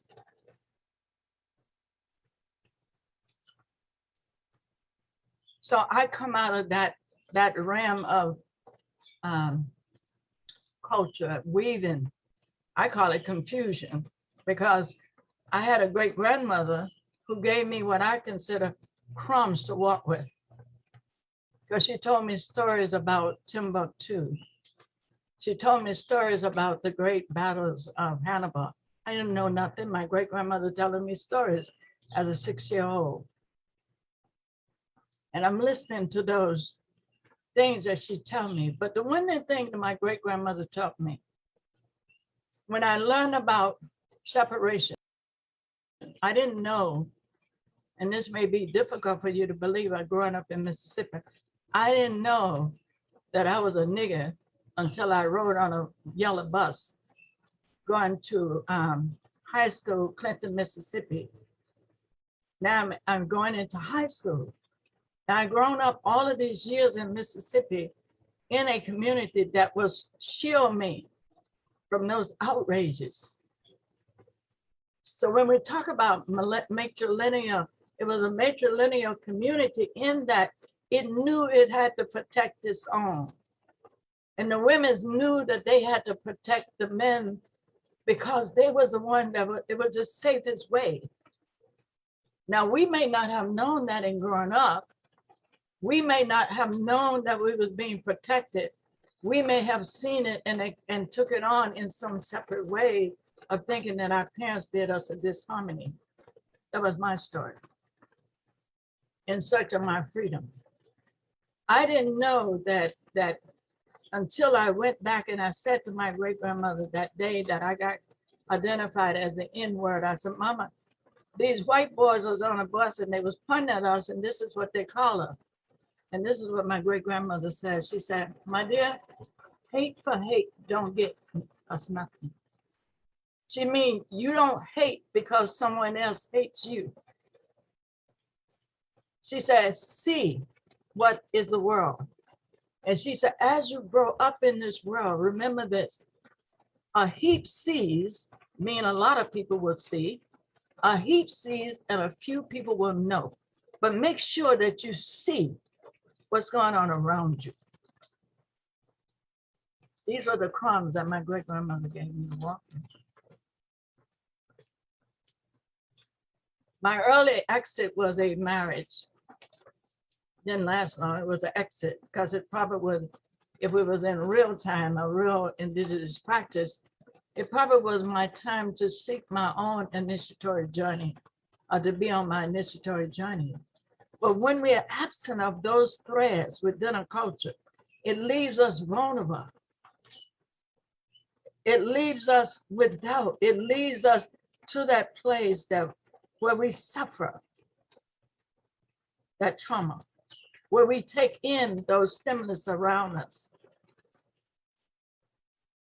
And one thing I remember in growing up, I couldn't take Christianity inside of me.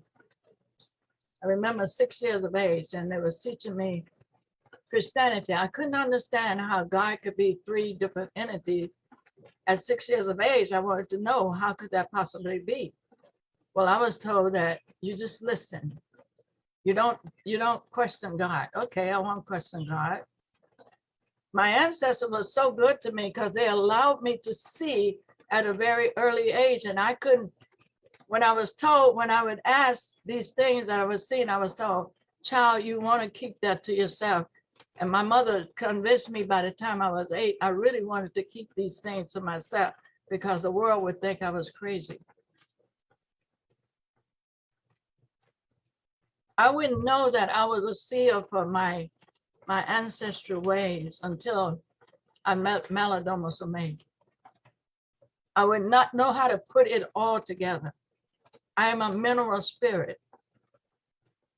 I am one who carries the memory of ancestry in my bones. I couldn't help but know ancestral ways. Perhaps I could have done different, but I didn't know any other way but to walk that path. To meet myself on that path. And in between those times, I was part of the civil rights movement. That was my freedom. That was my way to freedom. But going out and coming into modernity, coming into dominant culture, I learned racism and separation. I learned racism and separation. I didn't know what that felt like until I came into dominant culture. I didn't know what it was to be the other until I came into dominant culture. Even those who were supporting the civil rights movement, there was a way they would inform me that I was other. There was something they was doing for the other. Out of their good Samaritan ways, I don't know what that was, but I was always reminded that I was an other and not of the class of the elite. Even those who rallied around and was part of this civil rights movement and supposedly supporting it. And what I learned is how we get sold out. How easily we get sold out and no one really hears our cry. In that civil rights movement, we was not asking for integration. We was asking for equal access. To me, indigenous means having access to the basic necessities that nature gives us, that nature offers all of us. And before we are uprooted from those places, we are in relationship with that, with what nature offers us. It's until we get uprooted. And then we become dependent on someone else's interpretation of how we're supposed to exist in the world.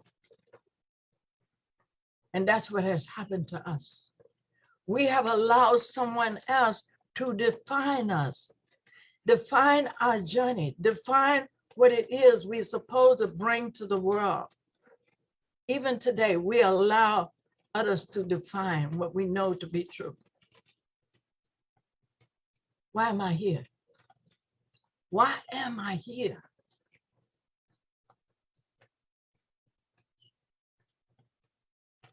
When I can know, why am I here? Breathing this I am person, I can bring my greatest gift.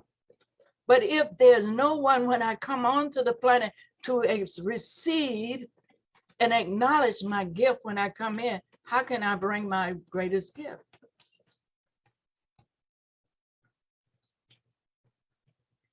And I think that's where we are today as elders, is asking that question.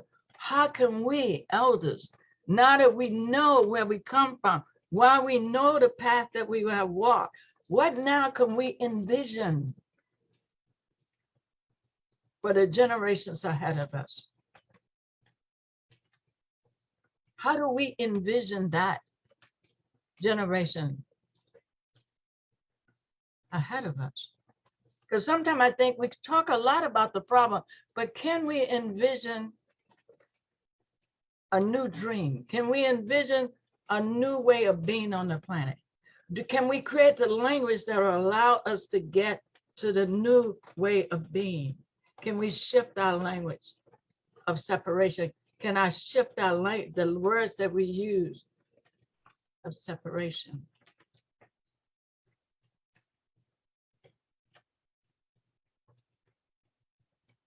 So I want to call us today. I want to offer us a call from the ancestral world, which called me in 2018 to remember that there was an intersection that's over. There's something that has ended for us. And that we, the new elders who stand at this threshold, we need to envision what that collective mindset we need to go forward. What language do we, the elders who stand here at the threshold, what do we know differently today? Because we cannot, for me, I cannot help but trust that those ancestors that stood for us in those times knew some wisdom that we had yet to learn, that our journey was purposeful for our human evolution. That's what the ancestors gave me in 2018. That we agreed, we had an agreement, they say, a soul agreement to walk this journey. We walk here and we pause here. Not that we didn't know, we pause here, but this inquisition would come, that we would need to calibrate a collective journey together in our humanity, that somehow we had failed. We collectively had failed ourselves as a humanity. We, at our soul level, not on our basis of our skin levels.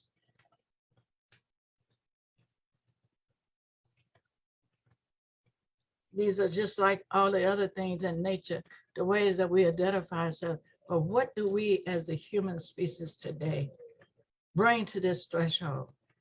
What do we, this human species today, what can we agree on?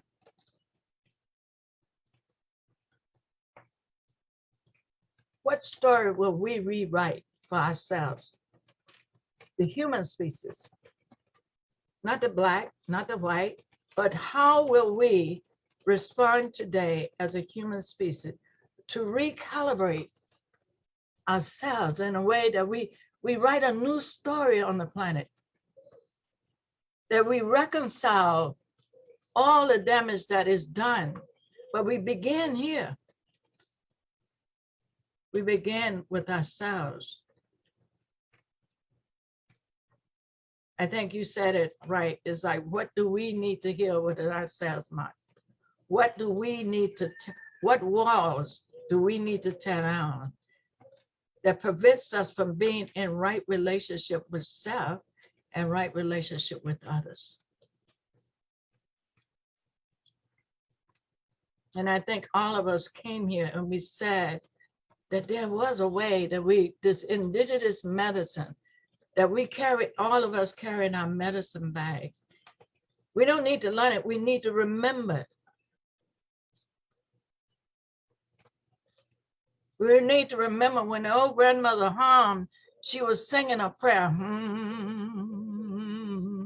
Deep down, she was pulling that prayer so she can make the next step forward.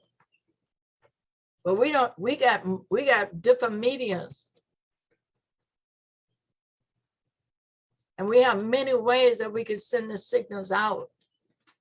Once we remember the sacred way, once we remember the sacred cosmology, the sacred science, nothing new. Quantum physics just helping us to bring it together. It's not new.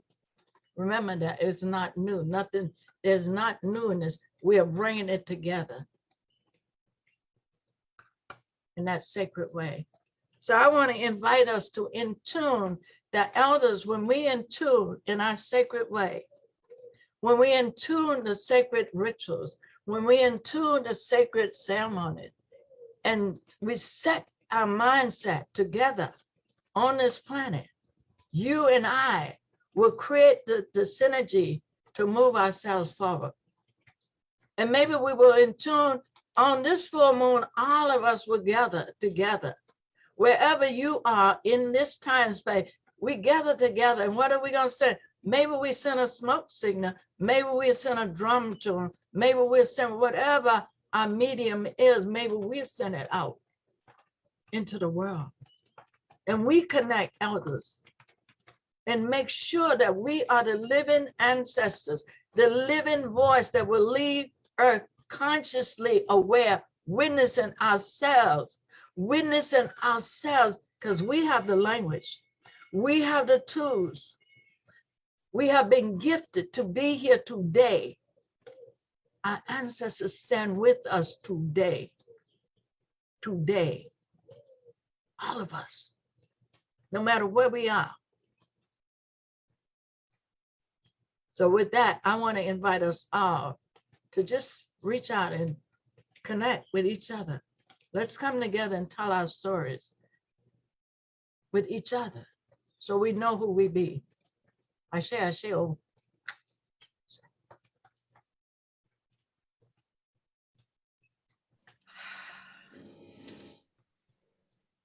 Beautiful. Oh man, my heart is breaking open with all of you. It's just warms me to hear us coming together and us sharing this. We need it. We can do this together. And I pass the speaking now to. Hi, Mari. Oh, yes, Les. It's Les. Yeah, I finally got some audio fixed. So I know that you pressed for time, but if I could have 5 minutes, I would really appreciate it. Oh, no, you have 15. Okay, good. I'm glad that you're the keeper of time. That's a difficult job. Good morning, good afternoon, everyone. My name is Les Malbon. My spirit name is Chetabazuda Hakasakyela, which is a Lakota terms, which means dry hawk medicine root.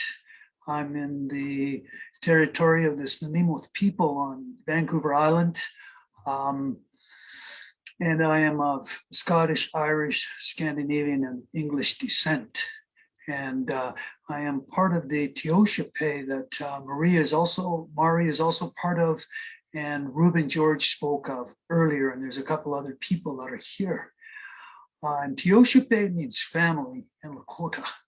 And so I want to speak a little bit from a place of European ancestry. I'm 6th generation on this island, which is quite a bit here on this coast. And my awakening, because I'm hearing all the grandmas and grandpas, uncles, aunties speaking today, you know, this really is about a spiritual awakening. I appreciate Aya's words there about who am I, what am I, what is my purpose? And each and every one has spoken of that and the pain of their ancestral lines. We all share that pain. It's also within the European ancestry too.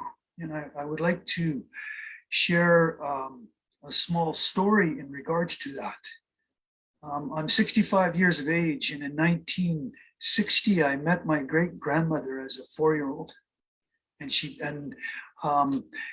soon after that, she passed at the age of 90, which meant that she was born in 1867. And so that's living memory for me, going back into those ancestral lines. And in those ancestral lines, what I'm saying here to the group is so heavy as colonization, is that the colonizers colonized themselves, and it was colonized on all children. all children. So my grandmother never went to school. She was child labor in the factories as the Industrial Revolution came into place, which empowered all of this colonization to increase in the world. And at the end of the day, after working in the loom factories, she would be carried home by my grandfather. And when I met her, she was illiterate and she was under 5 feet tall because it stunted her growth, that process as a child. So insidious is this colonization that the colonizing is colonized itself, which today is really when we're starting to talk about the 1%, that oppression, and that's where it's got to. And so that's my identification from European ancestry. My awakening came on the west coast of this island. And on this island, there is many beautiful teachings that come from the Indigenous people. And I really recognize as a Canadian, the Indigenous teachings that are around me.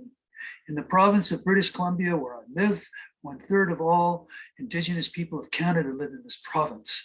And within that context, a significant number live here on the Salish Sea, the most of all. And that's been a beautiful influence into my life. And one of the great gifts was to be adopted into a Snuneymuxw family, the white family, through my grandmother, Kwasawat, my spiritual grandmother, who I had almost 30 years of teachings from her. And it woke up in me to remember who I am and what I am, and to recognize that we all have deep Indigenous roots. We're all Indigenous from somewhere, and the teachings exist. And sadly and unfortunately, in the European ancestry, we have forgot. And so one of the beautiful things about friendships that Grandmother Aya spoke of is that when we forget our way, we need to sing, somebody needs to sing a song back to us of who we are. And my Indigenous relatives sang the song back to me. And it woke my heart. And it made me realize that the path forward is to stand on the side of love. And I'm so grateful that my heart is open, that there's an opportunity for all of us, and each and every one of us, to awaken. And I truly acknowledge all your stories today. And the suffering of all is the suffering for everyone. And the beauty of all is the beauty for everyone. There is no separation in that place. This system speaks of this idea of racism, nationalism, the differences in political structures and religion are all created through a colonial mindset to divide us. We are not divided. This day, this week is Unity Week, and loving each and every one. In this country, we've gone through a huge process of truth and reconciliation. And the truth is still coming out. And it is very challenging for reconciliation. And as a Canadian standing here, there's an awakening in this country that is happening that is beautiful, despite the horror of the reality of the residential schools. The beauty is the truth is being revealed. And one of my Indigenous uncles said to me, this is the beginning. How can you heal if the truth does not come? And we have to face that. And that's why we need to be a Teoshipe. This is why we need to be one human family, because we can't go it alone. We need to do that through our social structures. And so on this coast, they speak of words like Ishak, Sawak. We are one, we are together. The Snuneymuxw teachings here where I come from state the idea of Ishkwalo and Natsamat. I have a good feeling when we are one.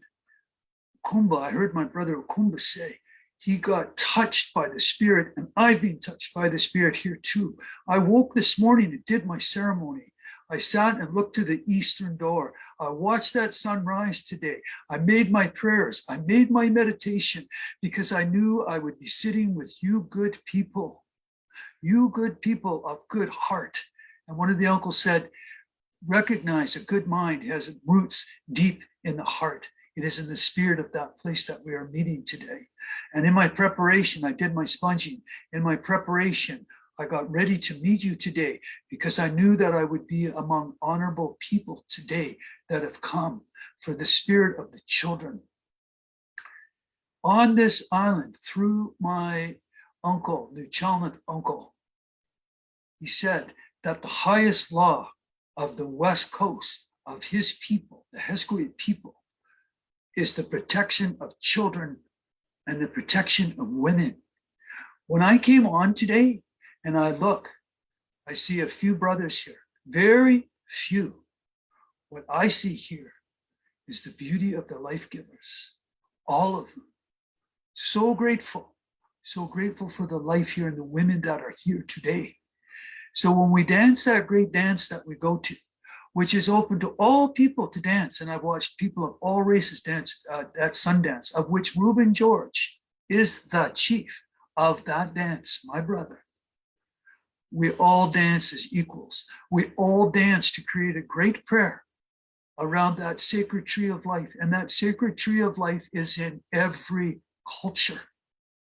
And we make that big prayer, and the prayer is in unity. And the prayer is for one another and the awakening. And with that becomes a responsibility. There is a code that was spoken today about all the different codes of all the different ways of being in the world. But my grandmother said, when you synthesize it all down, we are one. And my uncle also said, we are not the same, but we are one. That is a very, very profound statement, but we are one. And so in that prayer, that great prayer, what I realized personally for myself, that as a man that takes up that warrior place, that place of peace, a warrior of peace, that my job and my responsibility is the protection of women and children. And in order to do that, I need to set myself right. And I need to be in places like this, where I feel you, where I know you, where you are my family, and the beauty of the way that your heart is. And for that, I thank you today. And I thank you for these beautiful ways of being and knowing and understanding. When I said about what is my purpose in this life, I've been split to some degree, but it's come together through ceremony. This is a ceremony today. It is the only way that we can come together, and we're all making ceremony together so that our hearts can join. In the Celtic tradition, which I come from, they speak of Cush Macri. The idea is heart of my heart. You are the heart of my heart. And I feel that. So I teach at a university. One of the classes that I teach is called Health of the Human Spirit. All those students are invited into that class, every single person of all nationality. If you have come as you are, there is no exclusion. Let us sit in circle. Let us burn this smudge. Let's look at each other as relatives. Matakio Yasi, the idea of everything being related in one. And I've heard that so much today in all the different ways that it is done. So I know that the purpose in my life is not only the protection of all life, and thank you for the great mother that comes with so many different names. And I will take to heart my family here on the land that I live. We will be doing a full moon ceremony to connect with you. And my wife, who's teaching today, will be very grateful for that, because we remember Mother Moon, remember those teachings. We go to the south with the Mayan people, where I helped attend the sweat lodges for the women. And there's over 200 women come from all over the world to sit with those Mayan grandmothers, so that the women can also remember and get the teachings from those sacred grandmothers. And my gift is just to serve that. My gift is to serve the Holy Feminine. And I feel that. And it's made me more gentle. It's made me more peaceful. It's made me realize that I and all of us serve life. I've come here to serve life. I've come here to listen to you today. My grandmother spoke of carrying and wearing a coat of many pockets. Fill them, she said, grandson, fill those with good things. Fill your pockets. I have filled my pockets today. They are overflowing today. And I thank you for that. And if I'm really on my game, I'll remember where they came. So the time comes, I pull them out. And she said, don't be stingy with the medicine, which means this medicine is love. Don't be stingy with love. Share that love. Say where it comes from. Honor where it comes from. And in that way, we can make that change. I came here because I needed to be lifted by you today. And in any small way, if my words measure, please take them and put them in your pocket. And it was said today also by Aya that these things have always been here. They have never gone away. All of us are our ancestors' dreamings. All of us represent our family at this time. And an uncle said, in the spirit world, there is no color.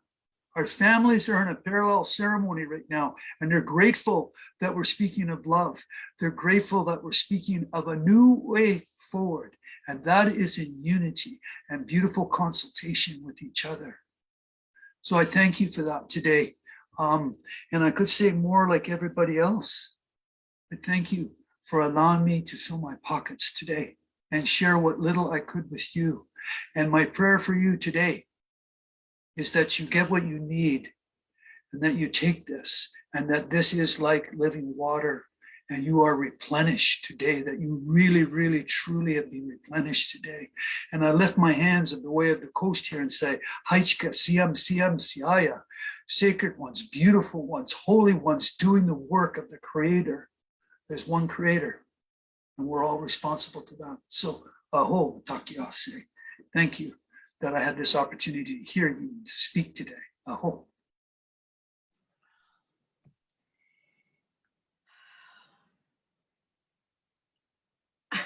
I'm getting speechless. It's just so beautiful. Everything we're saying here, everything we're sharing from the heart.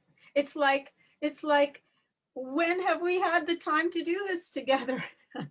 Some of us have, but in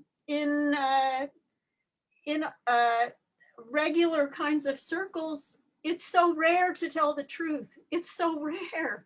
It's so rare to want to lay ourselves down at the feet of Creator and say, take me, use me, let me be one with you. Let me be your words. Let me be your heart. Let me be your vision. Let me be your love. And all of you are saying it. Whether you're talking about the spirit of deception, whether you're talking about how we can start remedying this. And my next sister is on her path to remedying it. She lives on the land right now, and she's gone from one situation that's more colonial to a situation where she's starting to get in harmony with the cycles and the plants and the animals, and she's going to tell her story and whatever else is in her heart. And she's such a dear friend. And Patricia's protege. And we just thank you, Grandmother Patricia. And with my heart of hearts, I give the speaking to Amaya Tala. Thank you. Can you hear me? Yes. Yes. Wow. I'm just so speechless. I just want to express my gratitude to this circle. I guess I represent the youth, although I'm not that much of a youth, but I'm still in that phase of learning things and wrapping my head around what's going on around the world, because, realizing that they impact me is like, now that I realize that I'm connected to everything, now I'm kind of like, okay, where do I start and what do I do? And so being in a space of gathering of elders is such a water. I felt water from our mothers, and I don't think I've felt that growing up in the Philippines. By the way, I am the daughter of Marlo Cirilo Magpili and Policarpio Magpili from the Philippines. And I am currently in the land of the Tewa people. Growing up in the Philippines, we were also colonized by Spain, Europe, and the United States, and Japan as well. And we also experienced similar atrocities that a lot of other cultures have experienced. And one of the historical learnings that I found out that were not really taught in school or mainstream is that we had concentration camps, our own version of that were done to us. We were enslaved as well by Spain, and in a different way by the United States. We were made, my ancestors were made to march to nowhere until they just die walking. And all the atrocities our people also experienced. And so I grew up not knowing any of those things, but I knew something was amiss, something was wrong. And I grew up in the Philippines being taught of Western education, that the American dream is the way to go. And our family and most of us believed that because we were also trying to survive. And I came here to pursue my studies to try to survive because I wanted to send money to my mom just so we can eat something and we have enough food for the whole month, That was my intention, while keeping the American dream in mind that, okay, there's something better there. And I went here, and suddenly I was faced with the reality of that those were lies. And I started to leave the system as much as I can. And I experienced a lot of challenges with that, a lot of resistance, a lot of heartaches and pains and hurt. But I kept going, not having any elders during that journey. And then through the journey, just recently, maybe just early this year, is when I met grandmother Patricia. I would say the first elder who really kind of like opened my eyes more to what indigenous wisdom is, because I didn't even know it was indigenous wisdom that I was seeking for. That I was seeking for. And so for her it was just a synchronistic idea happening, I guess, led by my intention and my seeking, that we met. And so I went through the indigenous ceremonial change process with her, and she taught us very similar things that other grandmothers talked about, grandmothers, uncles, aunties, and grandfathers talked about today. And I actually felt like we kind of went through it, because we named the indigenous ceremonial change process starts with naming what is wrong, what is the truth, what is going on right now. And from what I'm gathering, because I was taking notes, because I'm learning here.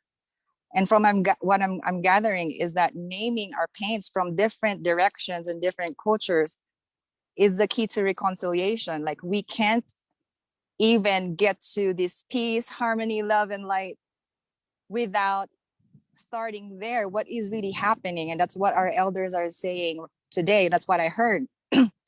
So we need to really be open to that, to the truth of the hurts and the cries and the pains.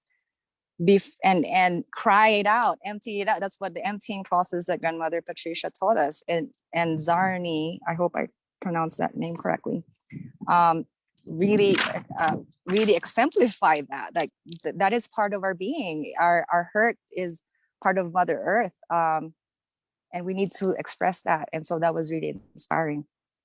And so I do want to, Grandmother Mary, I forgot to time myself.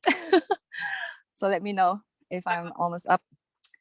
And so through my own seeking of the indigenous wisdom, I started to remember so many things, and my life changed because of that. And I found myself one day, my energy just kind of shift, and I realized, and one of the realizations I had was that all this time, it's very simple, but it's like all this time of suffering, I had depression, and I was also dependent on alcohol, and I also experienced, I also had suicidal ideation. I experienced that as well. And when I learned indigenous wisdom, I realized all this time the beauty of the creator was just here all this time, right in front of me. And it was just a matter of taking that mask off from myself and from what the world is putting on me and telling me what I should believe in, and like what other elders have already mentioned. And slowly and surely I kind of questioned them and took them off. And it started with the brave acknowledgement and brave acceptance that they're there. I think that's really what many people are struggling with. It's really hard to face that. The guilt and the shame is really hard to face, but with the loving words of our elders saying that we are all love, that we are all sovereign, and we have our inherent gifts that we can express, is very uplifting to the soul that is very trapped in this kind of prison. And so when I started lifting those masks and accepting myself for that and forgiving myself and loving myself, I slowly found my way back to Mother Earth.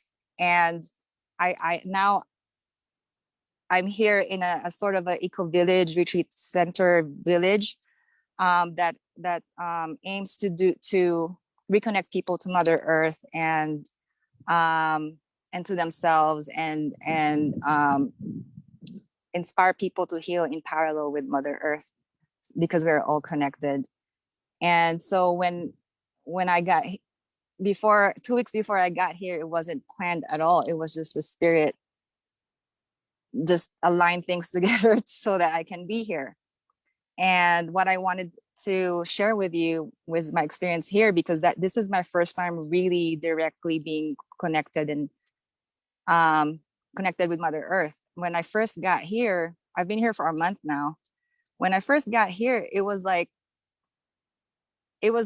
a totally different world. I grew up in like apartments and like four-walled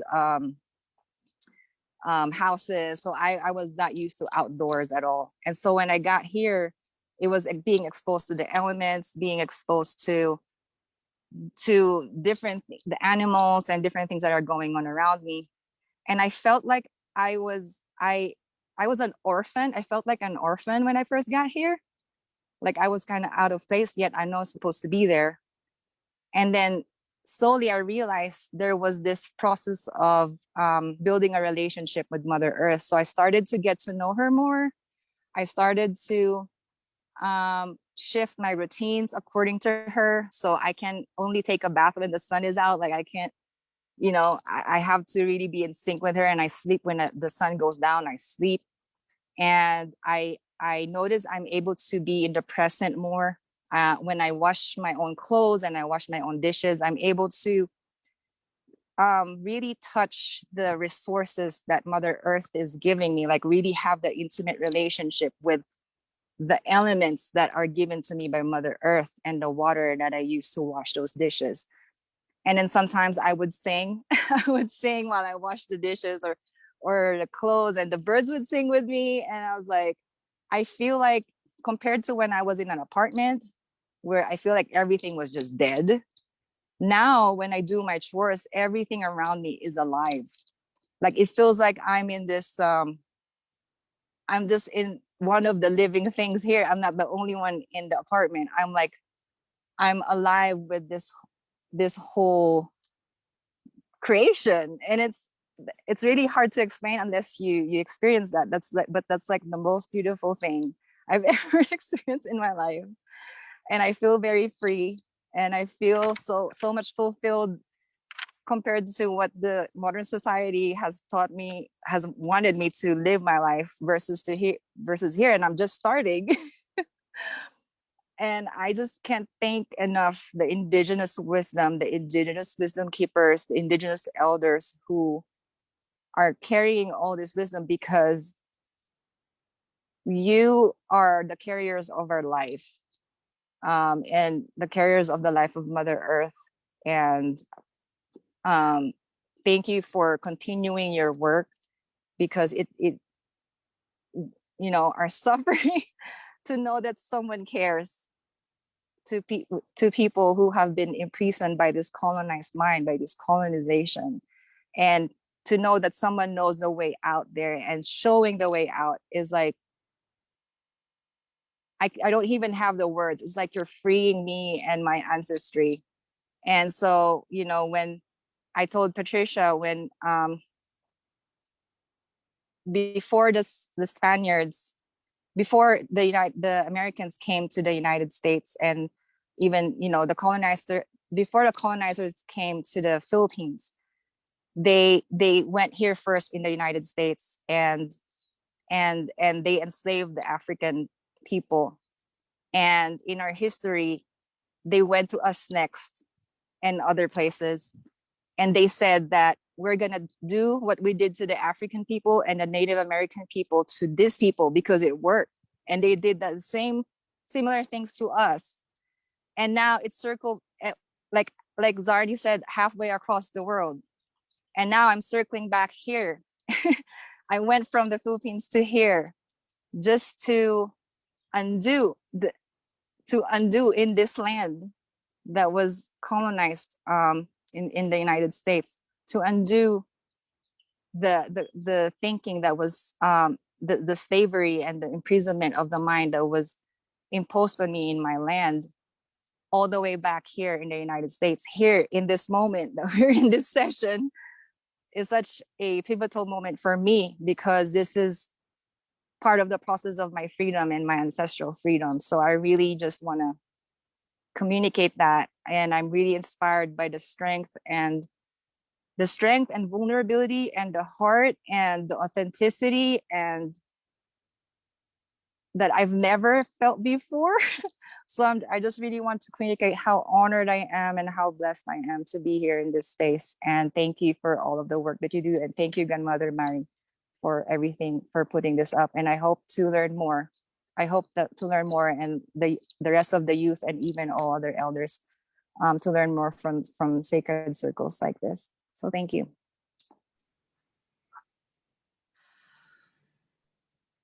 So you have just spoken something so near and dear to my heart, which is, how can we start forming sacred relationship? And you've put yourself in a place where you're starting to do that. You're connecting with the earth and you're connecting with the cycles. And when you start into that, there becomes a silence that lets you and allows you to tap into the rising of the sun and the setting of the sun and the rising of the moon. It's an elegance of beauty that we're ignoring, and we don't have to ignore it.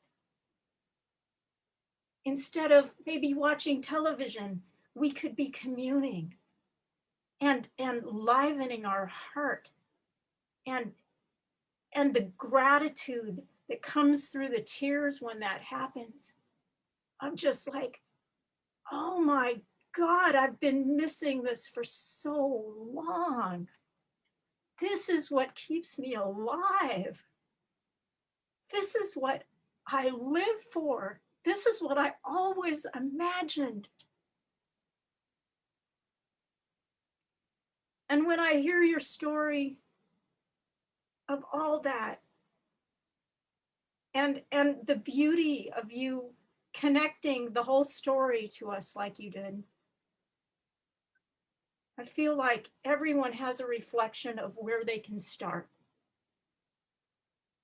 You can start by doing something that Pauline would do, Grandmother Pauline, looking in somebody's eyes and seeing them as brother and sister. You can connect with the land.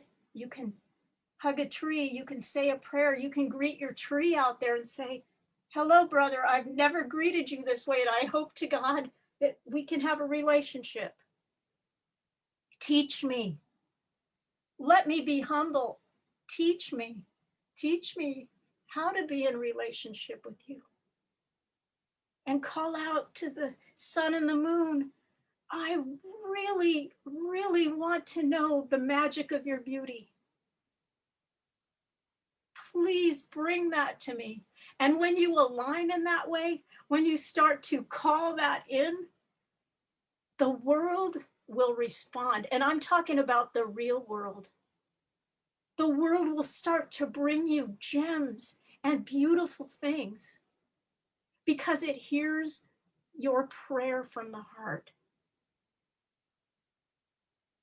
And when you want to see the truth, you'll start seeing things and how the world, the other world, is kind of closing us in, and the rules and laws in your jobs and all the ways that it's shutting you down. And you'll say to yourself, wait a minute, I want to choose something greater.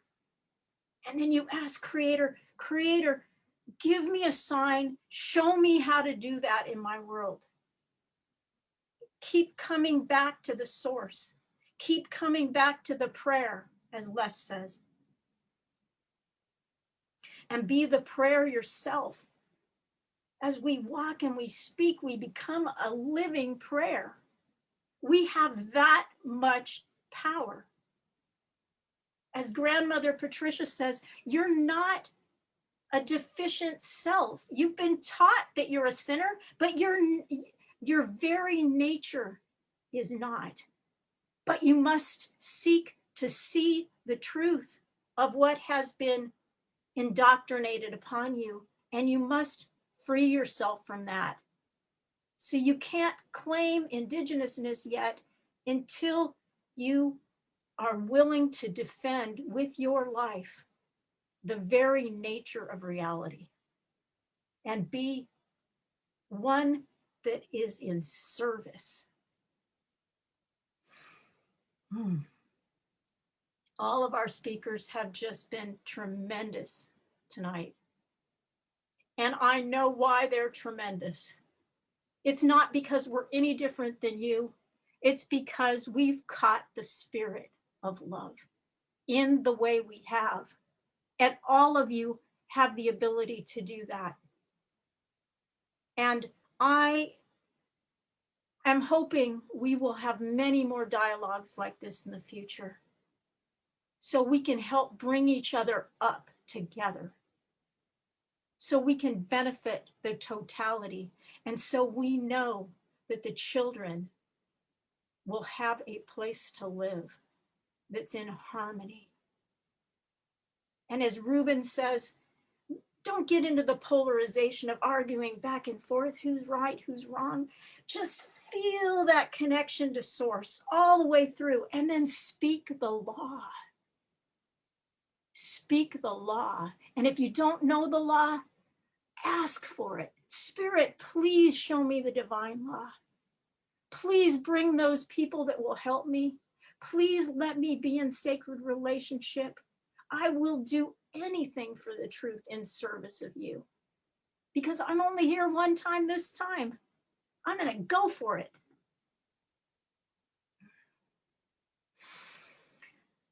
Because we are so grateful that you have joined us today, and we would love to stay in touch, I will put a link in the chat on how you can get in our mailing list to be in any events in the future. And we will, as we opened with ceremony, we will close with ceremony. And I want to just give you a blessing on your way, and know that you have support here, support in our circle. And I call to the wondrous sister Ava for her sacred blessing as we leave. Thanking and blessing all that joined the sacred circle today from the four directions. We cleanse and purify ourselves in a good way as we close this circle, washing ourselves fully and completely with these medicines, bathing every corner of our personal energetic fields and that of our homes and into the beyond of our daily lives.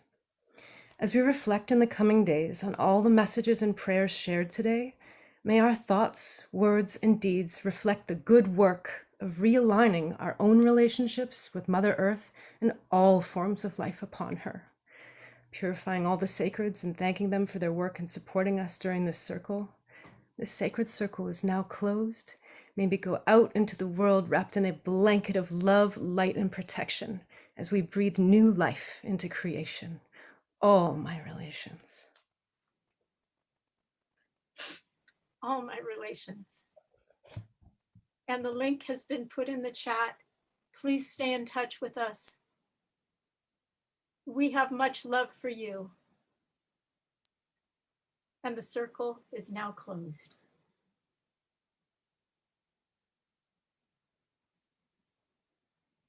Thanking all our participants.